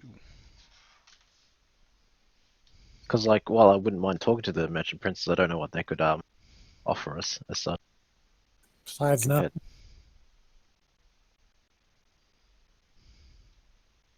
We'll find out. So I guess all aboard the Quetzal Express. Sure. Cool. Let me. Just gonna do it in the middle of camp. Oh, fuck. No, we'll do that. Maybe not in the middle of the camp. Are they going to shoot me down, even though they clearly know it's the druid who walked in? Out of spite, maybe. I mean, I'm more worried about them knowing that you can do this. We should not let them know that. What, that she can turn into a... I think a lot of people would know that druids can shapeshift, wouldn't they? I don't know if anybody knows that you're a druid. Yeah, that's Oh, the really? thing. If they Because you don't look know like yet. a pirate, right? Well, yeah, that's true. Also, is anybody gonna talk to Shago and actually get your charter, or no? Oh, yeah, we should do that. Oh, yeah. Thank you for the reminder. I actually even wrote it down in the notes, and then somehow my eyes closed. I might have it. I've been drinking, so I can't do anything. I'm just dumb in general. Give your balls a tug, Muricana. I've had 3 times as many drinks as you, and I'm reminding you of the plot. Fucker.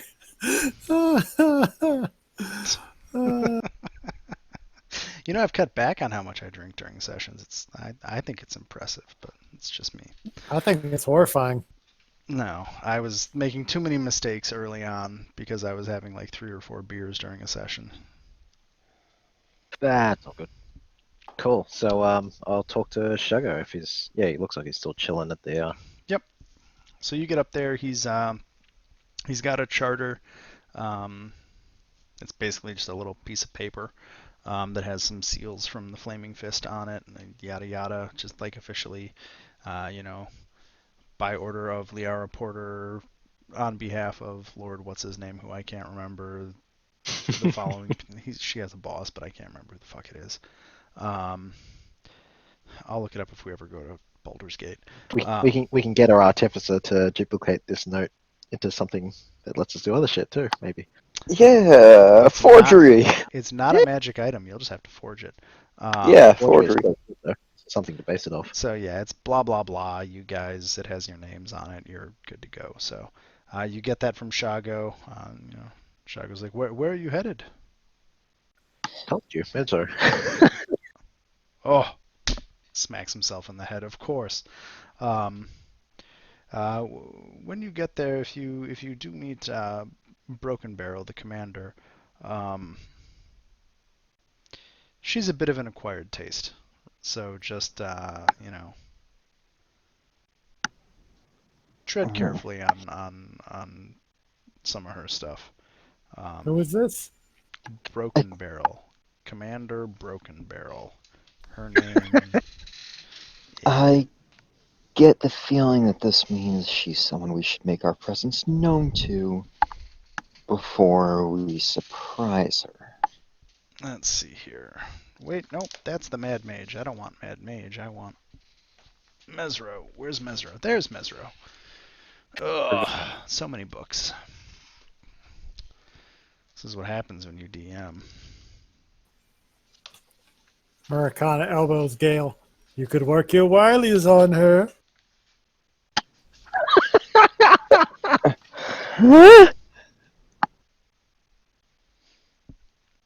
Like the actual sound that Gale makes in character.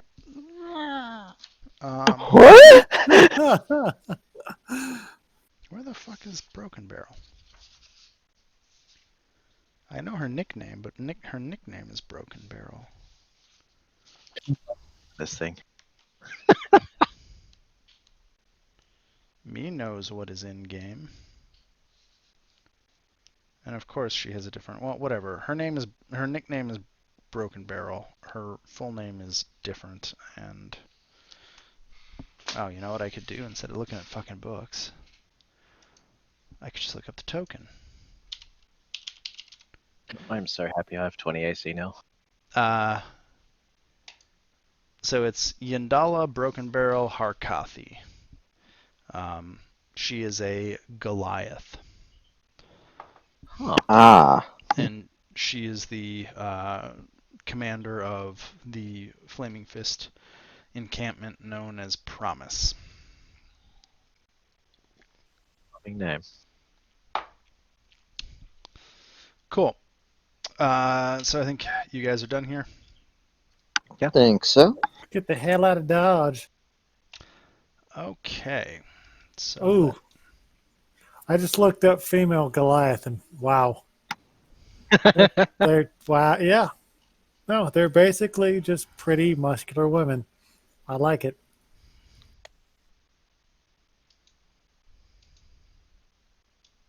Though they can't seem to decide if they have hair or not.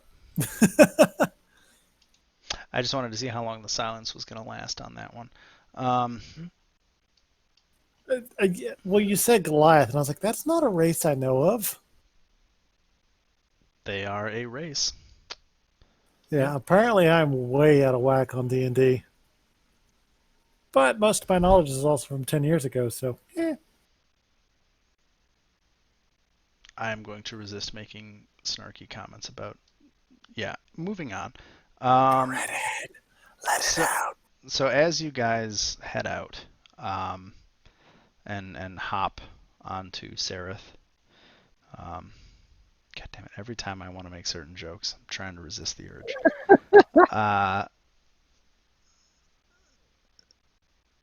So I guess here's my question for you guys: is, so you know Artis is from Mesro, right? Or like is affiliated with Mesro. You know that there is a Flaming Fist base on the edges of the ruins of Mesro. You know Mesro itself is a ruined city. Do you want to try and get any more information? Do you want to go straight in? How do you guys want to approach Mesro at this point? Cautiously, very cautiously. Given that we have the pass thing, we might as well meet up with a flaming fist there, I would say. Like, just approach their side of the city, wherever they are.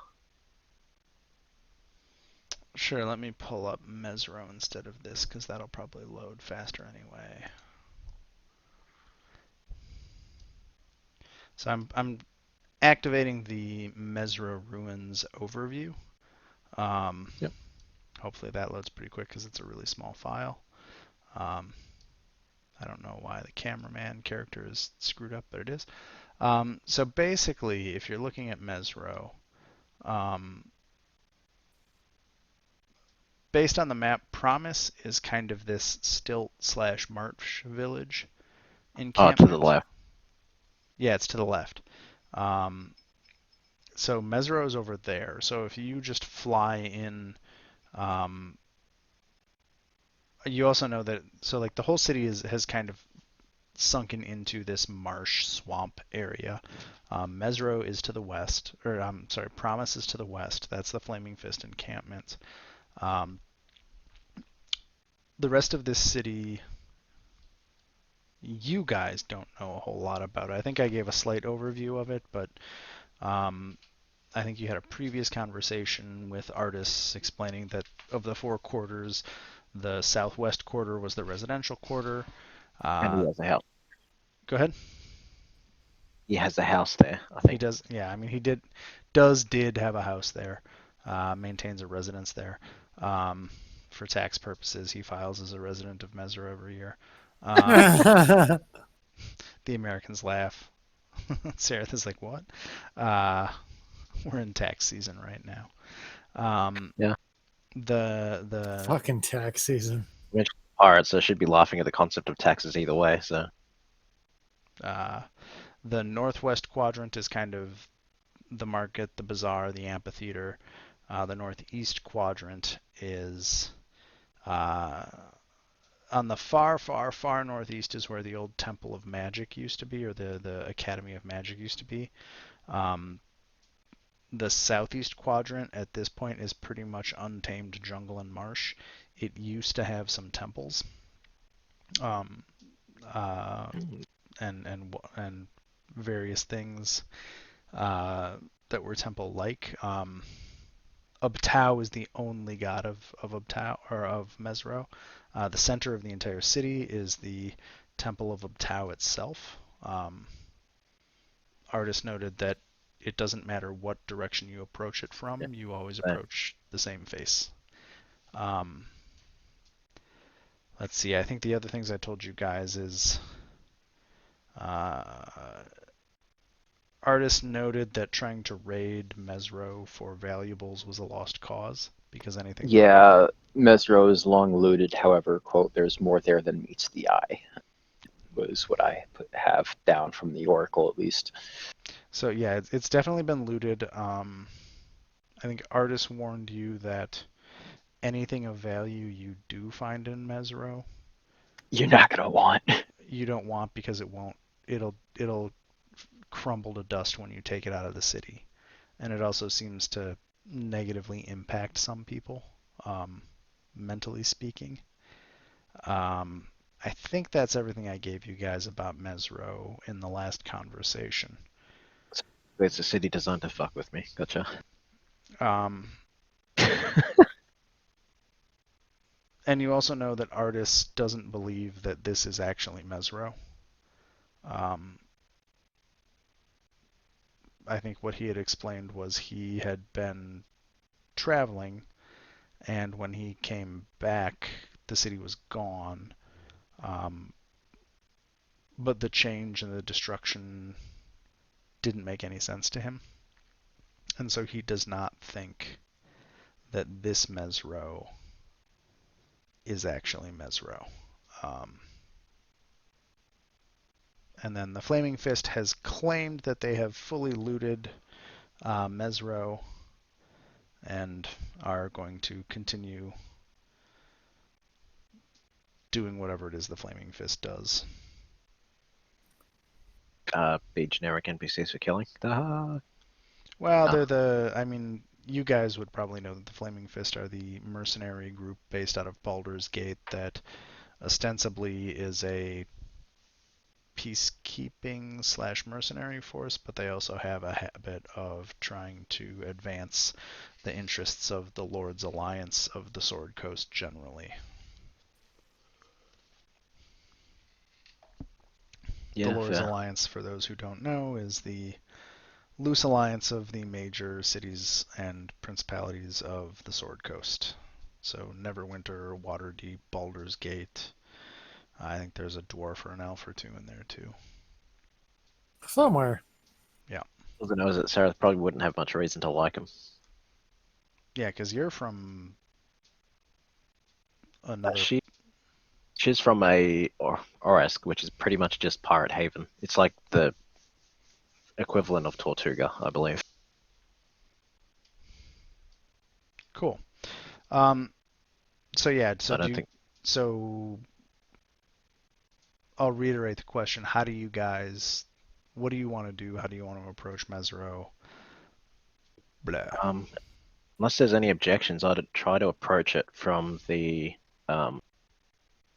east. The west, where the encampment or the little village, I suppose, for want of a better word, that the Flaming Fist have set up.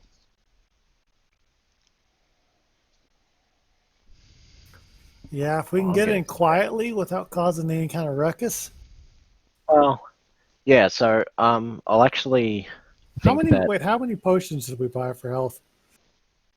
Squint. like all of them. So Okay, I that bought works. I bought 10. So you two can split that amongst yourselves if you like. Have 5 each. Yeah, I'm gonna need them That's the bottom. because I'm dumb. I'm happy with the amount that I still have and never used. It's because you don't do retarded things. No, it's because I have the fairly balanced thing of wild shaping all of my problems away. Well, that's true. Balanced my ass. Yeah. All right, yeah, Health let's buff of go in nearly 200. quietly as possible. Well, okay, so how about I'd spend the first while traveling stage, I suppose, for want of a better word, as a Quetzal, and then the second one as a Plesiosaur, which can swim. My big question is, where do we need to get into the city? Because Uh, the So central magic shithole seems to be the place to go. we can well, approach so the. here's a question. Go on. What are you trying to accomplish in Mesro? Find out what caused the destruction of Mesro, which I would assume would be in the central most part of the city. What do you reckon? It's in the temple? I mean, that's usually where bad shit goes down. Am I wrong? Sure, but like, No, you got a point. yeah. I was thinking we could pop by the Flaming Fist first and get some sort of info, but Explanation. Yeah, that let's being do said, that. they probably don't know either. Otherwise, I Otherwise, don't it know. wouldn't be a problem. Yeah. Yeah, let's stop by Flaming So Fist, and then we'll just kind of fuck off to the center. do So you want the DM to give you a hint, or do you want to just figure it out? Yes. I'm good with hints. sure, why not? So let me see how to phrase this. The Flaming Fist has been here for about a year or two. Artis Huh. lived in Mesro for 130 years. Yeah. So he probably knows a fair bit. So, Good point. of all the people you know, um, Artist, where the fuck should we go? um, so Artis's hunch and what he had actually gone to the Oracle about um, was to ask about Mesro and his wife. That's what he had been going there for. And he explains basically he's been spending the last 10, 15 years trying to figure out what the hell happened to Mesro and didn't want to waste his chance to talk to the Oracle until he had a pretty good idea. He hasn't found anything in these ruins of Mesro that actually indicates to him that there's a solution there. He thinks that either the Beret of Mesro did something when the spell plague hit, or something happened with Abtao, the god of Chult, that caused Mesro to disappear. He doesn't know which. He's trying to. Before he ran into Droofy and her ice giants and lost the Ring of Winter, he was actually trying to find a sage by the name of Wainwright at a village. Uh, he was trying to find a village called Tamalka Village um, that was kind of northeast or northwest of Mesro, because the Oracle told him that sage might actually be the next piece in his puzzle to figure out what has happened. And that is where he was going to go after until he met up with Droofy and with you guys. Well, that's where we go. Sounds like a plan. Alrighty. Cool. Oh, of course I didn't fucking prepare that. I mean, I've prepared it. I haven't. I have to load the big map. I know the generals. I just actually didn't prepare. I prepared the map. I didn't prepare the stuff on the map, if that makes any sense. Let's see. And this is where I get to decide where fucking Tamalka is. So Tamalka is probably, based on what artist knows. Where's my fucking button? No? There you go.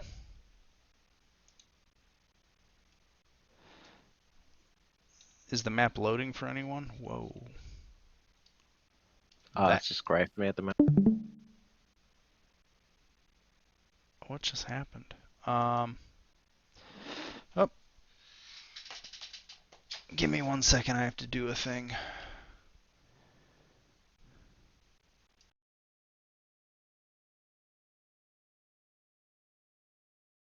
Okay, there we go.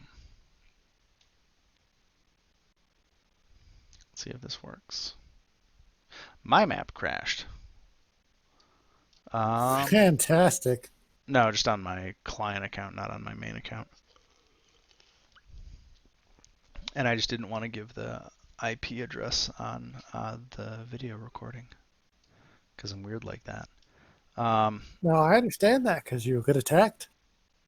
Well, whatever. It seems like an unnecessary risk. So I don't know who all can see this. How many people are here? Some of you. I'm just watching your screen.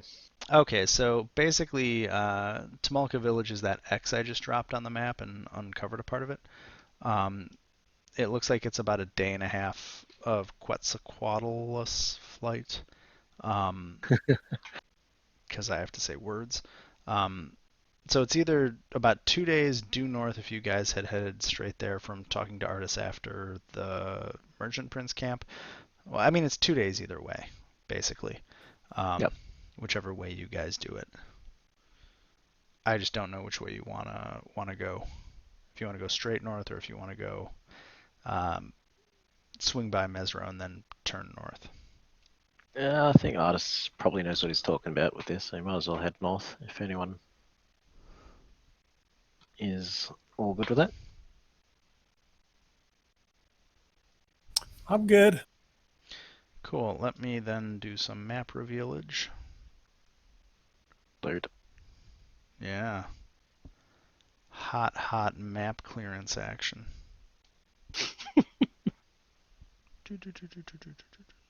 I'm assuming you're doing flight. So I'm going to just reveal some stuff. That's all the stuff on that level. So as you fly north, you notice another pylon. Oh. Kind of in the We need to woods. stop and destroy that shit. Well, yeah. I don't know what they do, but it's probably nothing good, so. Yeah, let's fuck that shit up.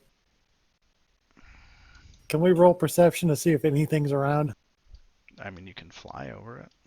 Well, that Yeah. works too. We probably don't need to percept it.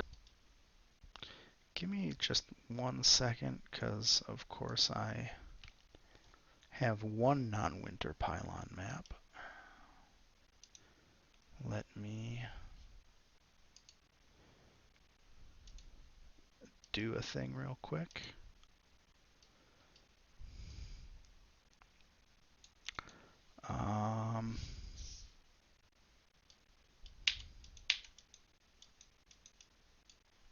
What's going on here? Come here. You guys can all go away. You can go away. Sorry, I'm just resetting a map a little bit here.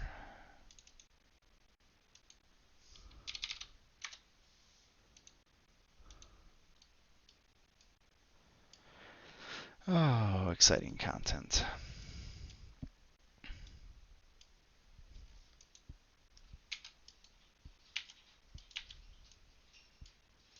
Let's do it this way.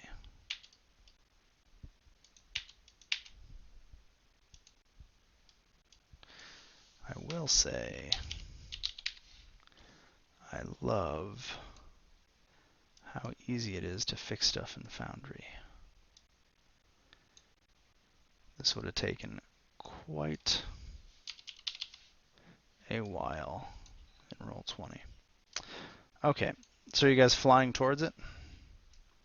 To the pylon? Yeah. Yep. So do you do a sky scout basically? Yeah, just have a look first. See if there's like any like undead walking around at all. Cool. I'm trying to have the map load.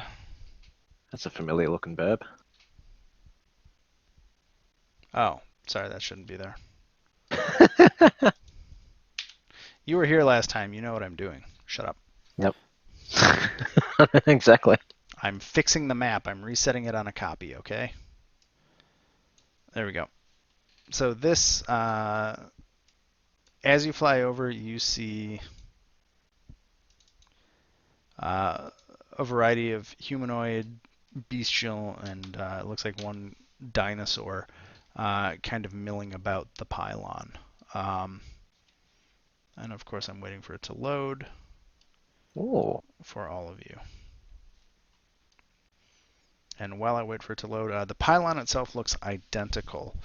And there's, again, more creatures milling about this one. Oh, pardon me. Gesundheit, I think. Nope, that was not a Gesundheit. No. I wasn't looking at your cameras. I was like, oh, I'm I not just entirely walked sure away. what that was. I walked away from the camera. You wouldn't have seen it anyway. No. The joy of a wireless headset. So yeah, I'm Yeah, just I've got one of basically those. waiting for it to load in.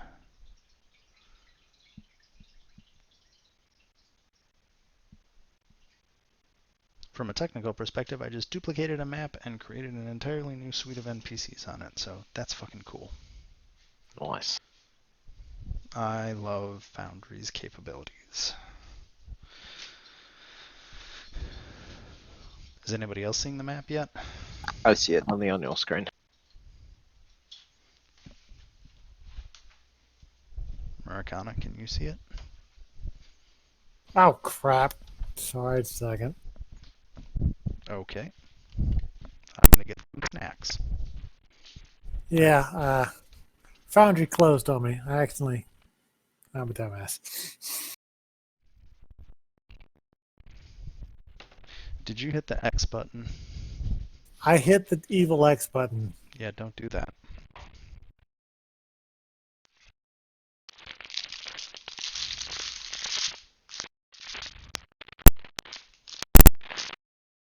Is not to close your client.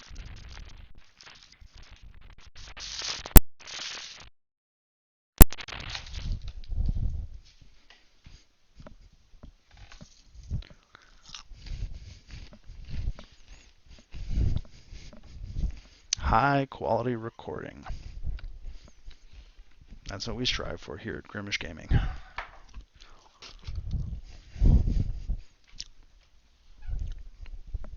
Hey, I'm in. Cool.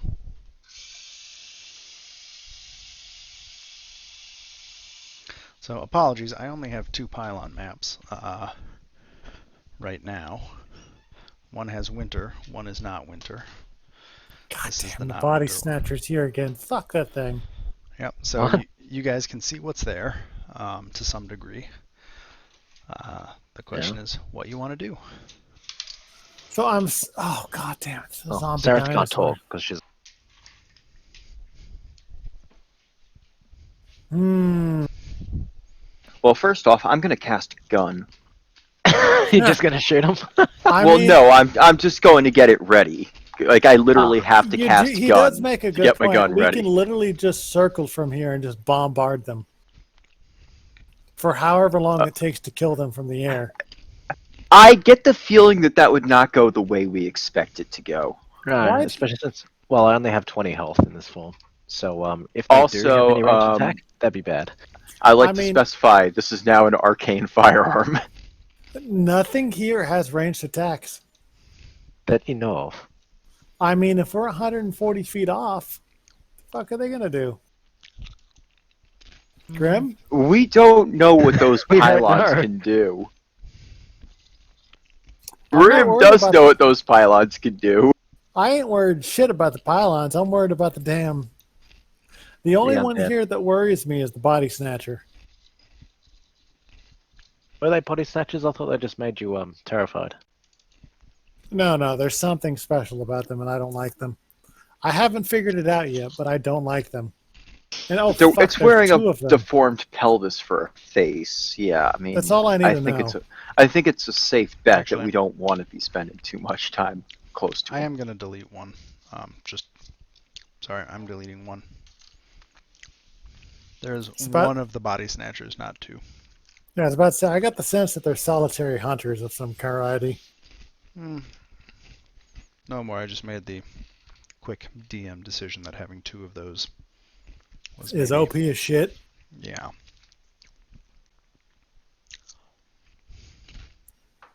Yeah, 2 assholes casting fear every round. Sarah just makes Quetzal noises. All right. 1 flap for we attack from the air, 2 flaps for we attack from the ground. Neither, because she needs to flap a lot to keep you all from not dying. That's what I thought. What do you mean? 1 caw for we attack from the ground, 2 caws we attack from the air. Sarah just kind of looks at you funny and then starts heading towards the ground, about in the top corner. God damn it. Same corner as the other session or a different one? What, top left? Okay, cool. I'm going to put you guys on the map. That doesn't necessarily mean that you're Yeah, there. mine's not loaded, so yeah, I don't know. You show is loaded. Yeah, but it's not actually like, I still have a grey screen. Oh, It's annoying. it is. I mean, worst comes to worst, I can just equip the ring and then you can control me. I mean... Oh, we don't need 2 Gales.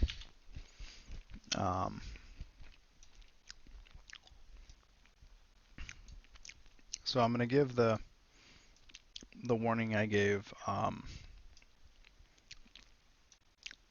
last time I ran this, which was not the first time. Yep. The dark green grass, that's the edge of at least partial cover. If you are not within the dark green grass border, you are not in any cover whatsoever. Gale. Yeah. So I think, yeah, I guess Sarah, just let me know when you load in and we can figure out what we want to do.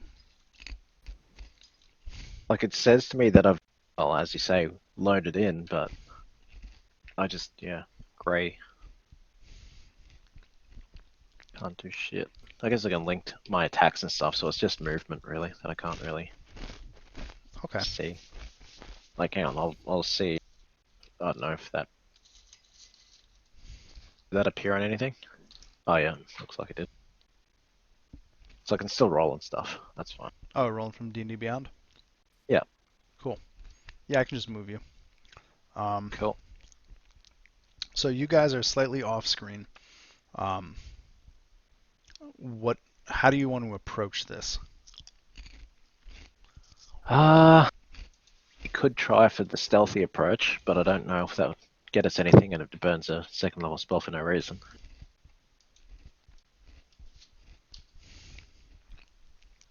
I think our best bet here is to use the Like- big stuff up front, get what we can before they realize what's going on, and hope for the best afterwards. So you just want to like all lay into the big dino thing? I don't even know what that is. Or Can at I least recognize get that as with- many at once. Oh yeah, Yeah. that is that looks ominous. That looks like a zombie dinosaur. It does look like a zombie I can't dinosaur. remember. So it definitely does look like a zombie dinosaur. It is a large. It looks like a crocodile without a crocodile's, or I guess an alligator. No. Which one is that? Ankylosaur, is that what I'm thinking? It's An an ankylosaur. It's an ankylosaurus. Yeah, Ankylosaurus. Because Um, it's got the big tail thing. Yep. I it's just got a want to big point tail. out, I wanted to attack from the air. Yeah, but Yeah, I mean we could, but I was right. Just Well, admit it. It'll set you free. The truth will always set you free. They would have just wandered into the woods and you couldn't have done a goddamn thing. Get over it. And then Yeah. we could have landed and fucked up the pylon and fucked off the Nowhereville. And had a Well, then surprise round of every single one of them against you. Congratulations, TPK. Let's roll new characters. All right, well, let's break up the bullshit. Anyway, Interesting. So we have The player two- map has blood on it, but mine doesn't. two 4-armed gorillas. Yeah. And the body Um, snatch, which I'm assuming if we don't fuck with them, he won't fuck with us. I'll prepare to cast summon bears as per usual. But I'll wait until like someone else in the party is like, actually engaging to do that. Hey, Gail, you got any more than pillows or something similar? I have an idea. Because if you can make mines or something that they step on and explodes them.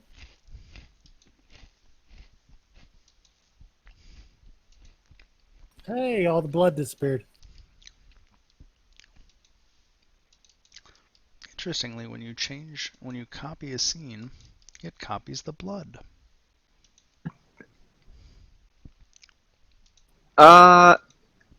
Question. Can I cast that lightning bolt thing through the arcane firearm? No, it has to come from the wand. Yeah, I didn't think it would work. Yeah. Although under barrel wand. Did you actually make an arcane firearm? Yeah.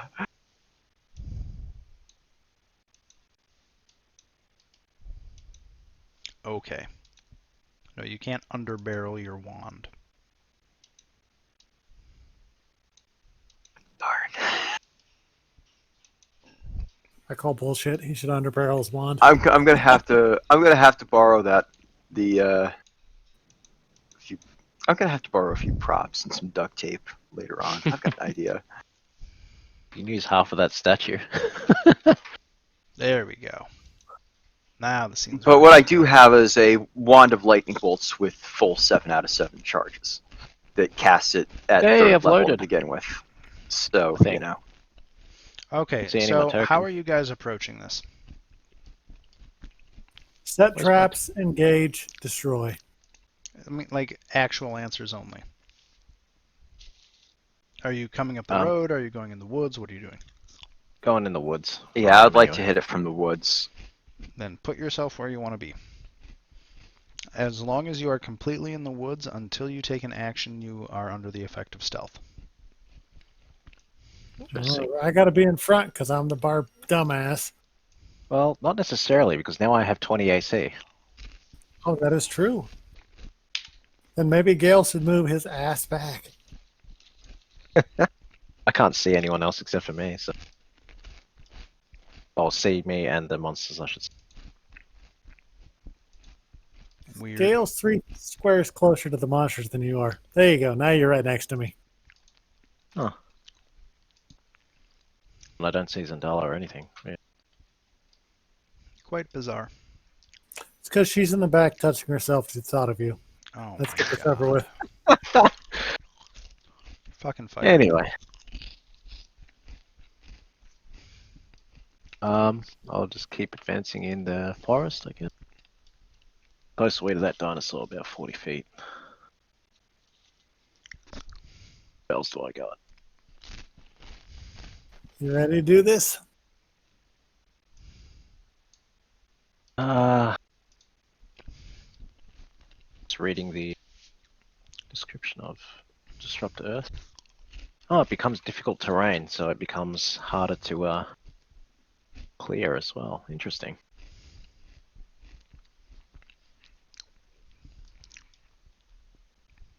Well then.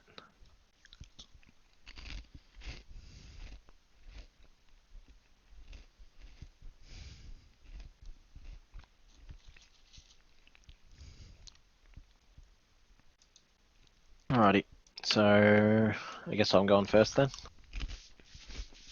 Whoever acts first. Everyone else in position. I was born in position. I'm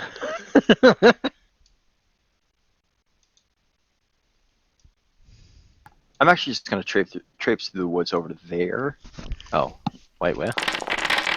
On the right, our right. Well, So where do you put that? just in front. Hang on, I can.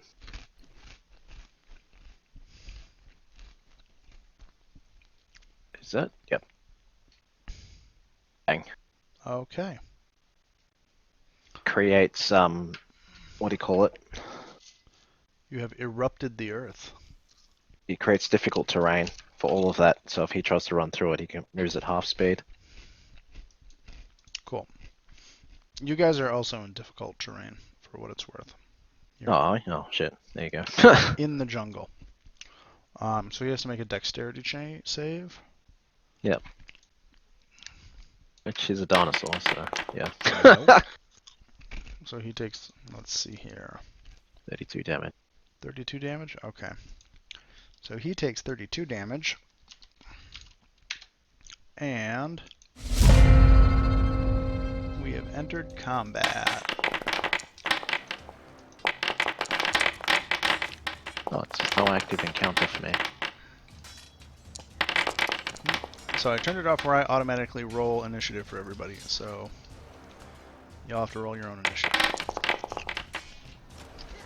Okay. And do the rest of us get this surprise round, or? So at this point, everybody moves in initiative order, but you guys are under the effect of stealth until you do something, or you're no longer stealth.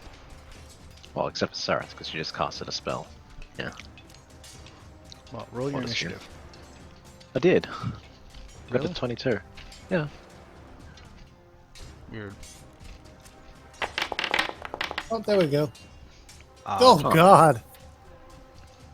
So I'm going to start with the Ankylosaurus, I think, because that makes the most sense. It is going to try and see if it can figure out where you are. Wait, it didn't know where I was? Oh, there you go. No, it can't You're see you in guys. stealth. Oh, okay. And it has no idea. So it moves kind of over here and is just very agitated. Gale, it is your turn. All right. So, first things first, just want to get a quick distance on this.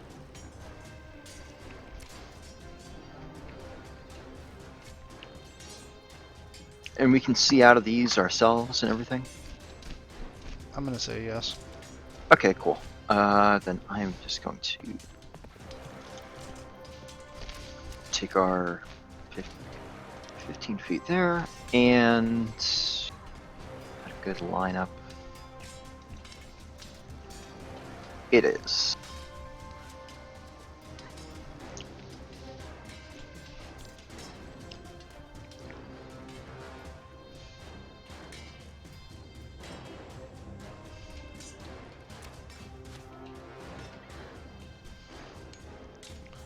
Cool. Damn. That's How do I rotate that? you don't. It just doesn't work right. Okay, well that's going to be going through the big Ankylosaurus and the I think that's a monkey ape or an ape zombie or whatever. Oh, you know exactly what those are. That's a Yeah, Gyrolon. that's the same one from before. Yeah, that Yep. one. That's your So we're friend. gonna be hitting through the Ankylosaur and through that one because I knew it killed you. yeah, it's the one that took a big chunk out of our arm. Okay, so the Ankylosaur actually makes its dex save. Somehow. In its angry milling about, it Like dodged it. dodged it almost by accident. The Gyrolon does not dodge. Does not. So that's 12 and 24. Yeah, working on the 24. You are no longer stealthed because that lightning bolt came straight from you. Shoot and scoot, my friend. Shoot and scoot. Okay. And we should Run probably behind get out of Muricana. these woods by the next turn. Or at least this particular line of woods. Anything else in your turn? Yeah, that was our action. So our bonus is going to be double down on the Ankylosaur with our what do you call it? Our Force Ballista. yeah, that one. Roll it. Features and Oh, I have shortened the turn timer to 4 minutes. And I'm gonna start enforcing it. 20 will hit There we for go. 11 damage, and it moves it 5 feet back. Yep. So the 11 damage hits. This Ankylosaur is not looking great. Yeah. Okay, that's good to hear. So, let's see here. Okay. Bleeding green all over the place. Anything All else? right, and that's it. Which Gyrolon is this? That one. Oh boy. Oh boy. Yup. Okay. Nice knowing you, Gabe. It charges you, Gale, Ah, shit. and it is going to attack you with Did tell you to move. 4 claws and a bite. Mistakes were made.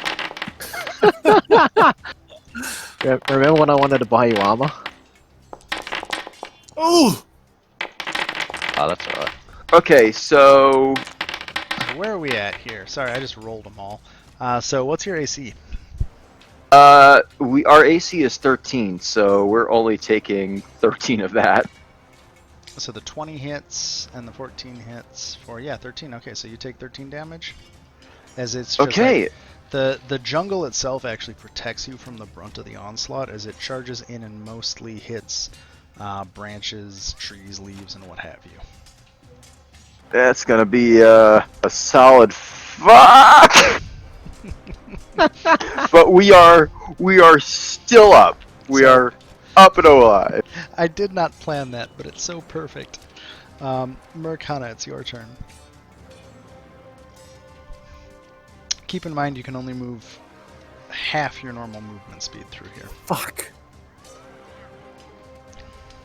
So I can only go 15, 20 feet. Whatever, because it's difficult terrain, right? It takes. Yeah, 35 feet, so.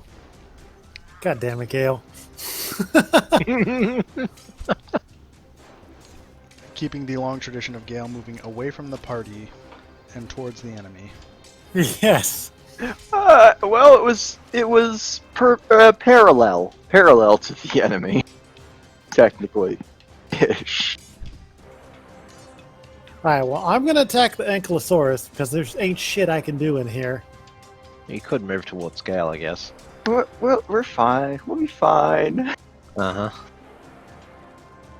Well, I mean, I want Ankylosaurus to go through your difficult terrain because it takes damage going through, doesn't it? No. No, Just it no. just slows it down. Oh, fuck. Okay. But it's also permanent until someone clears it. And it takes an hour to clear 5 feet of it, so I don't think that's happening. Where are you gonna go, Muricana? Still got 3 minutes, I'm thinking.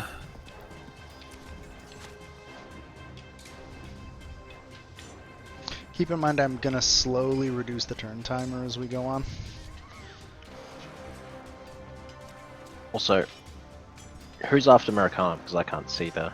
Artist, then the Disamortum, and then Zandala. Okay. Cool. Fuck, I'm gonna move over. Are you moving or dashing? Move.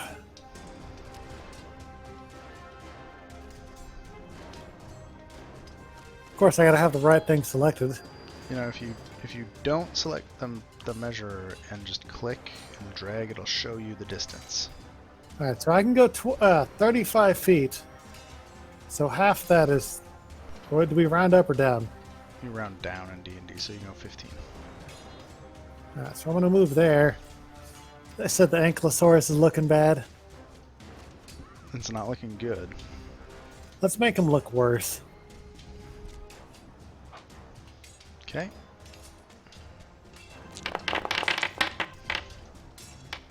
So, yeah. Not that 17 much hit, worse.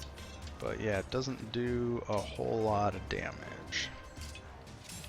Sorry, and then I can't do an attack as an extra, can I? Because I gotta reload. So that's my turn. Yep. You do take the bonus to reload. Yep. Cool, it is Artis's turn. How far can he move? He can move 30 feet. He is one of those mere humans. Yeah.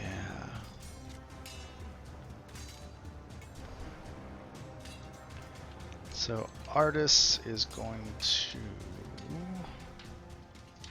He gets 30, so he gets 15.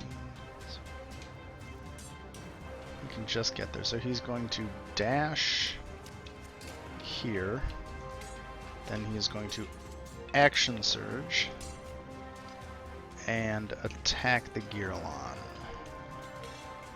Actually, that was very... yeah, he's going to do that. Let's go bookmark. Huh. Oh, he misses. He doesn't quite manage to hit it through all the underbrush. He bounces off a tree. Yeah, kind of, yeah.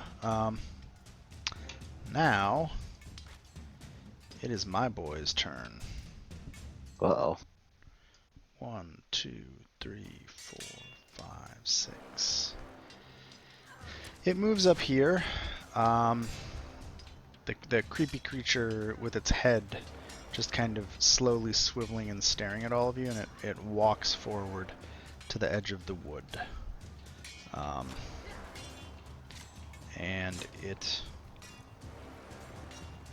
Yep, okay.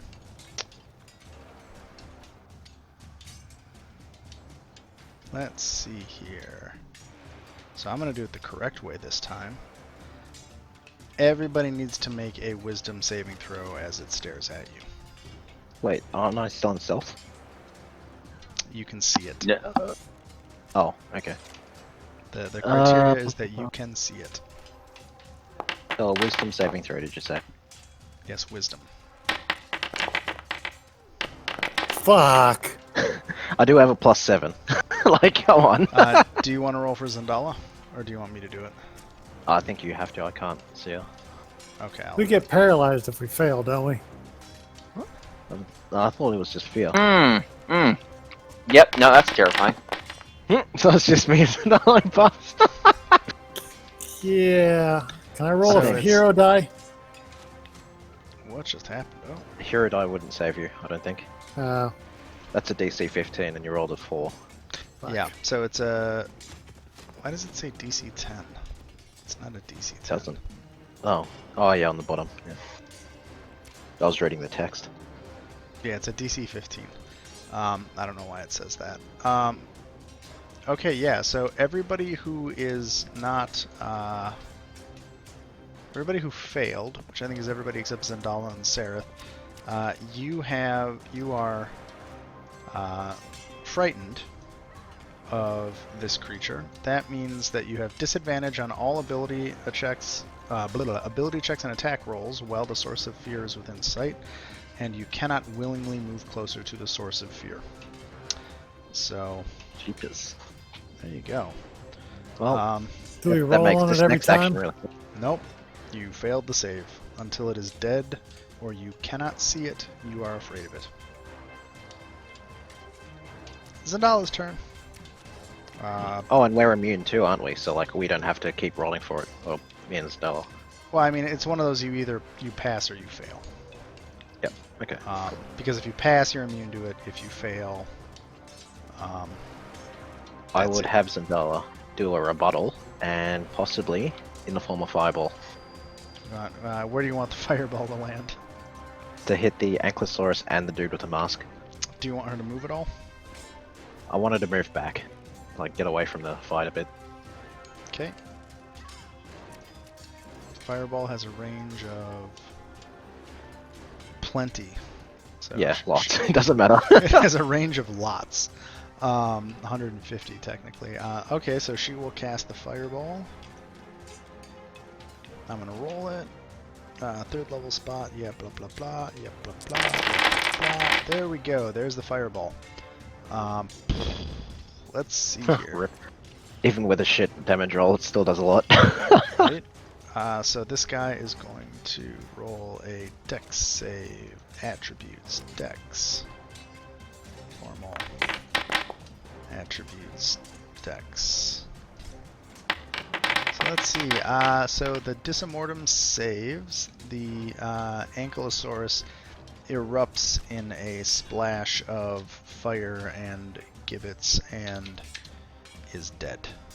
So the Hey. Ankylosaur never even got to use its tail. The Dismortem takes 13 fire damage, I believe.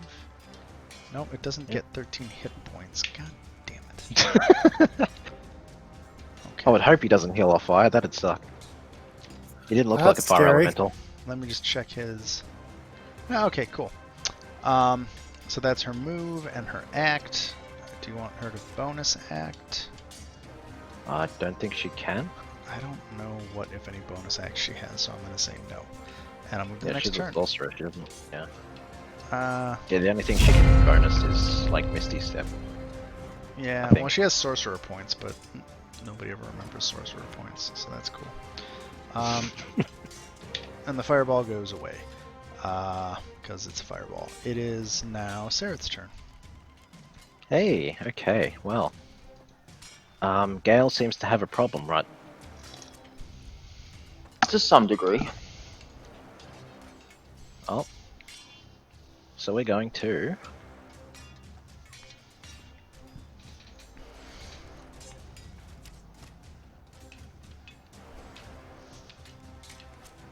I summon 2 brown bears next to that Girlon. You may now have your surprised face, Grim. Oh, I don't have a brown bear token. Rip. Oh, you need brown bear tokens? Yeah, yes please. Just 2 of them flanking the Girlon. Because I can't get there and... Cool. They both need to make a wisdom saving throw. Are they? They're not even looking at it. Oh, I suppose. If they can see it. Ah. Shit, how do I... Wisdom save? Ugh. Ooh. Ugh. So functionally, they can't move towards the Dismortem, and they have disadvantage on checks and attacks. Rip. Okay. Yeah, now they have to attack. There was a way to do negative... How do you do roll for disadvantage in off a token? Do you like hold down a key? I think it's control. Control click it. Yep, Ah, yep. that did it. So let me check the AC. It's AC is 11. Oh, so only the claws hit. So the claws on the first bear hit.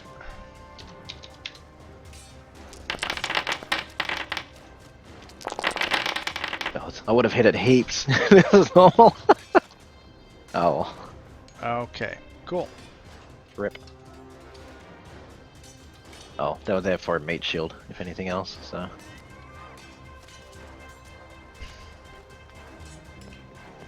Oh, I would have had the brown bear that's on the right, probably on the other side, by the way, but. Oh, you would have attacked normal. Oh, Because why? you had advantage and disadvantage.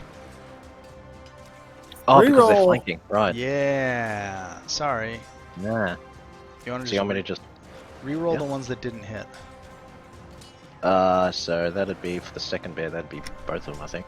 So it'd be bite, bite, claw is what I need. Miss. That'll be 8 damage. And miss. Cool. Cool. No! God damn it! Rip, dead. Let's do this. Fucking hell. I don't know what just happened. Okay, so that was act. Do you move? Yeah, I'll move 20 feet. No, 20 feet. Move 15. Bonus act? Yeah, I'll. Shit. It's not letting me. Dang it. Healing word, Gale. Okay. I want to upcast it, but not. Damn it. I find casting from your sheet works better than from the token commands. Yeah.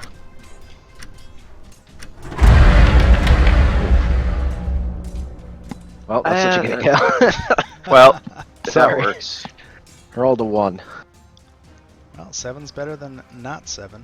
That brings me to 33 out of 39, so Okay. I'm still. Which bear hit the zombie last? The bottom one, I believe. Okay, the bear is going to unload on the zombie. The zombie's gonna unload on the bear. Well, whatever. You know what I mean. I drunk talk. Okay, what's the bear's AC?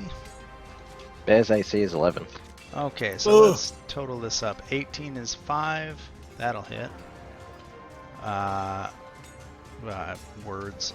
Okay. So it does 5 damage. Plus 7 is 12. Plus 6 is 18. Plus 7 is 25. 25. Plus 8 is 33. 33. It has 1 hit point left. Nice. Take that.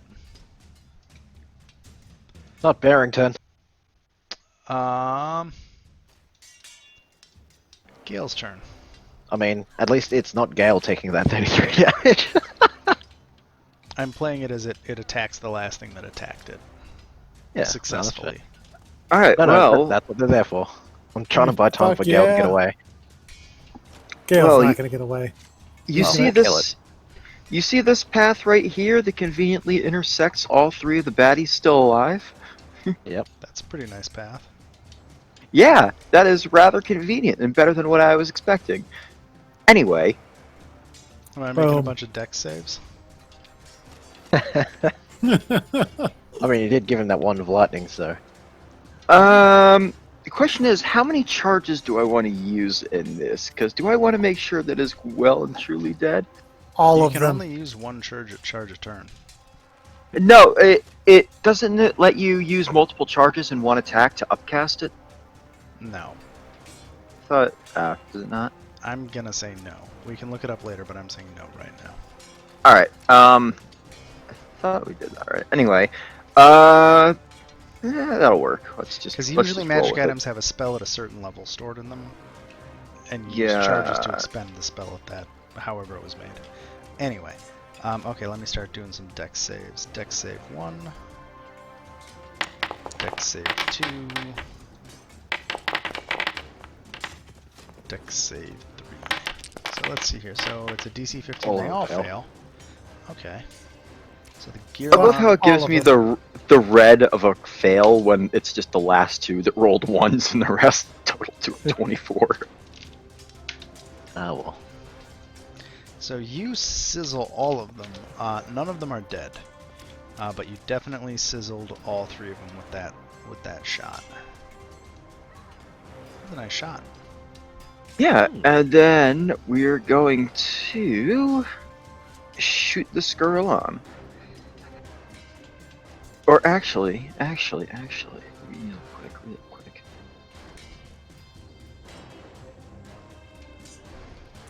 Check something.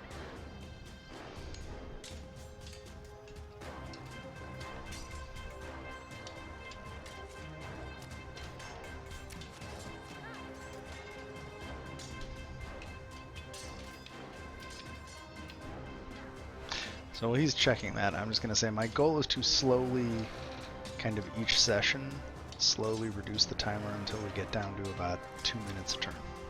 Yeah, so that Gorillon, I'm just going to Scorching Ray it in the face with an Arcane Firearm. Nice. Roll some motherfucking shit. So that's one. That'll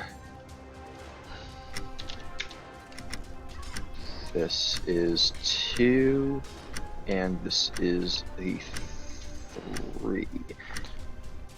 You And- sear it apart.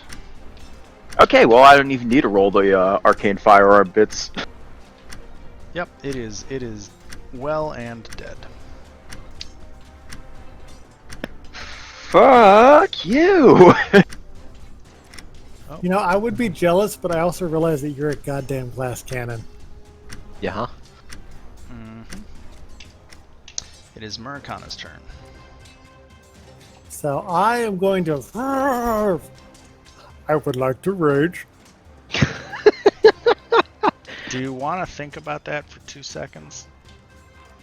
Well, What are then you I'm gonna gonna rage? then I'm gonna shoot him with a crossbow. Okay. I have a plan. It's not a great plan, Oh, but no, it's a plan. I just wanted to make sure you weren't going to rage and then walk 15 feet and then unrage. Well, I mean, I can't walk anywhere because I can't walk close to him. Oh, that's right.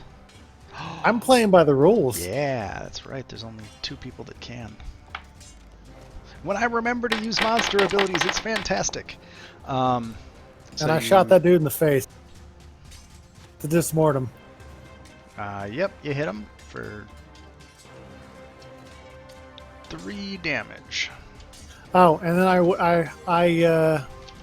I'm waving my giant glowy axe. Come here, bitch.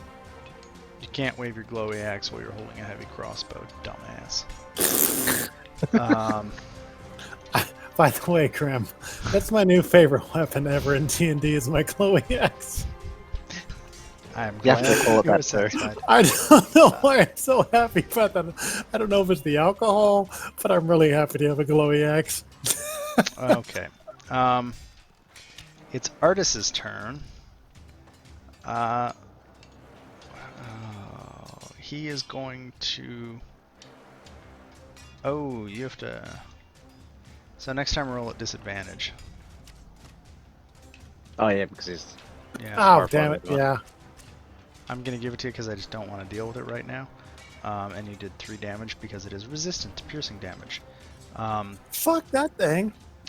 Artis is going to try and shoot it with his longbow at disadvantage. So the first attack misses. Second attack will hit for 2. 2 damage. And that is Artis's turn. He doesn't back away, but he can't move forward. It is the creature's turn, and it is going to, let's see here.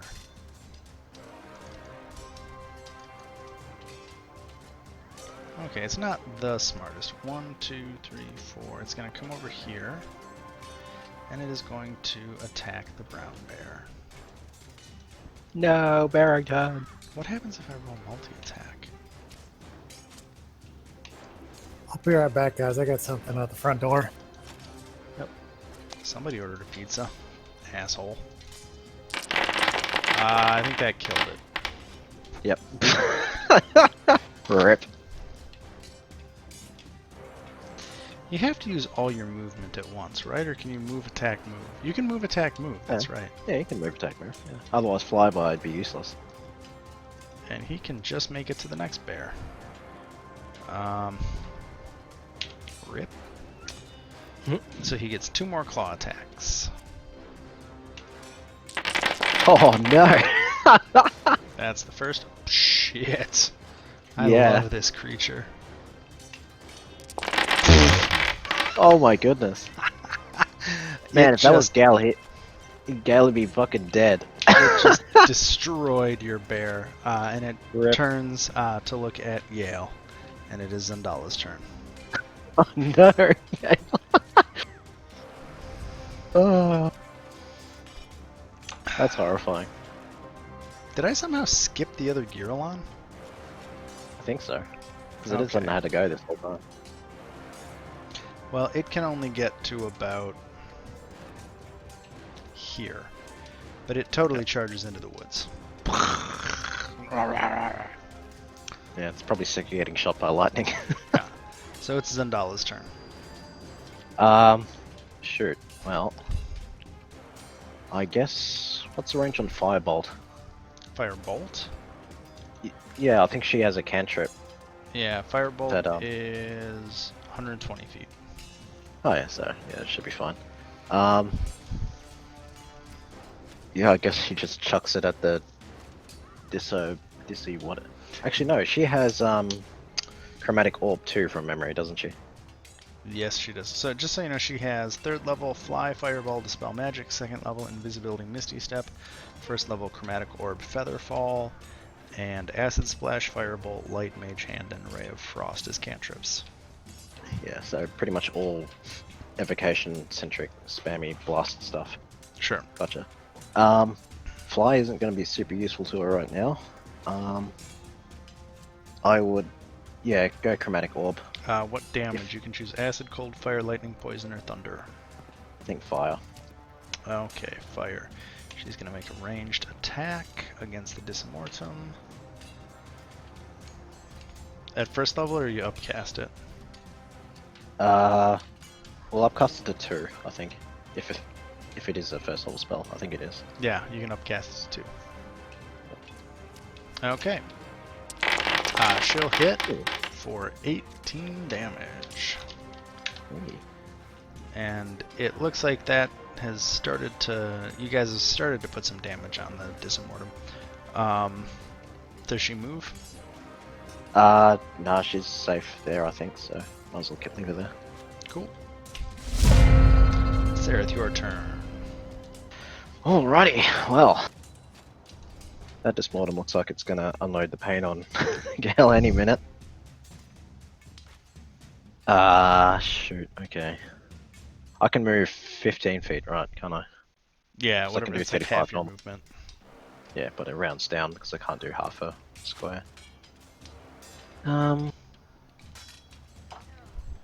Shoot. Well, both my bears are dead, aren't they? So, Yep. what do we got? Looks like we're just burning all our 3rd level spells today. Call lightning. Well, I can't reach anything, so it's like... I'm not going to place a template, but It's gonna yeah, cover it- everything, right? yeah. Call lightning. What? Oh, wait, yeah, that's the bonus damage, never mind. And the bonus damage doesn't apply So because it's it's a not a storm. DC. Let's see here. Storm cloud, 60-foot radius center above you. When the cast spell, choose a point you can see. A bolt of lightning flashes down each creature within 5 feet. So which creature? This mortem. Okay, so it needs to make a dex save. Yep. Hey, it fails, so Failed. it takes 15 damage total. 14, because the extra one is the, if there's a storm around. Oh, there's not a storm. Cool. He takes 14 damage. Sweet. And I guess I'll move slightly towards the, what do you call it, the Giralon. I'll Okay. go there, that's half my move. Okay. It is the Giralon's turn. Hope you're ready, Seraph. Test out that new armor I got. Test out that new armor. 4 claw attacks. Nope. Oh, that will. Nope. Nope. And a took 5 bite. Yeah, I've got 20 AC, so Jesus. I took 5. I think I'm nearly as tanky as the paladin now. Gale, Wait. it is your turn. Alright. Oh yeah, I forgot. Roll Fire. concentration for the fucking storm. So I'm just options. That Gorillon is over there, so how many of these spell slots do I have left? Only one? Hmm.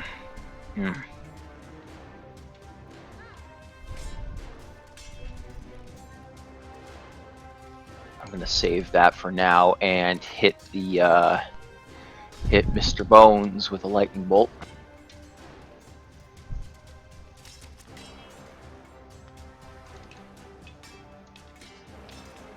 Is that your third shot today? That is the third shot of the day, and I've still got 4 left, as opposed to using another second level spell slot. Cool. Okay, let me make the dex save. Oh, fails. Let's see. Oof. That one hit the Dismortem pretty good. It's starting to look really hurt. It's kind of twitching a little bit as it stares at you. If that's the case,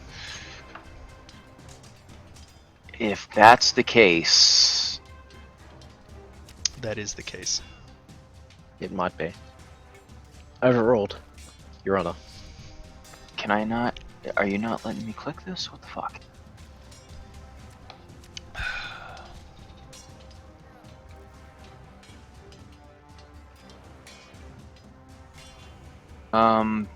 Bear with me a second.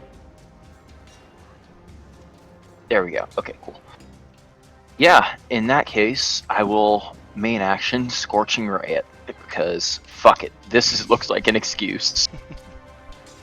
So that's roll 1. That's gonna miss. That fires wide through the foliage. The 23 hits, and And for those 2, I'm going to use the Arcane Firearm roll as well. let's see here. Well, it is at 0 hit points, and Okay, never mind. yeah. So that second scorching ray kind of slices its head off, and the head kind of sails off to the side and falls down, and that weird bone pelvis thing on it kind of pops loose and tumbles a little further. But that said, the Girillon, or the Disimortum, is dead. And then I'm going to move 15 feet and just let everyone know that's the last time I can do that, so I hope you've got a plan. Our plan was to save you. Cool. Muricana, it is your turn. Or, no? Yeah. Yes. Blah. Words. Yeah, you can do that now because we killed the thing that making Yeah. me scared. Right, everybody just sees a bright beacon of light, and you hear Muricana scream, "Let me show you the light!"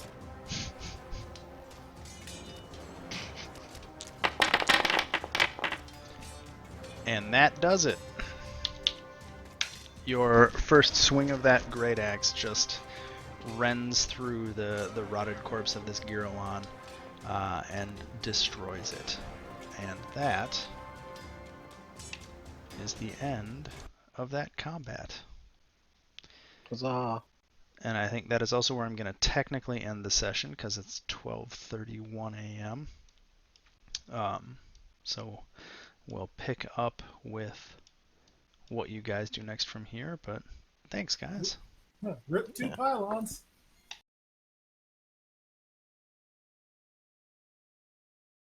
This wand of lightning bolts.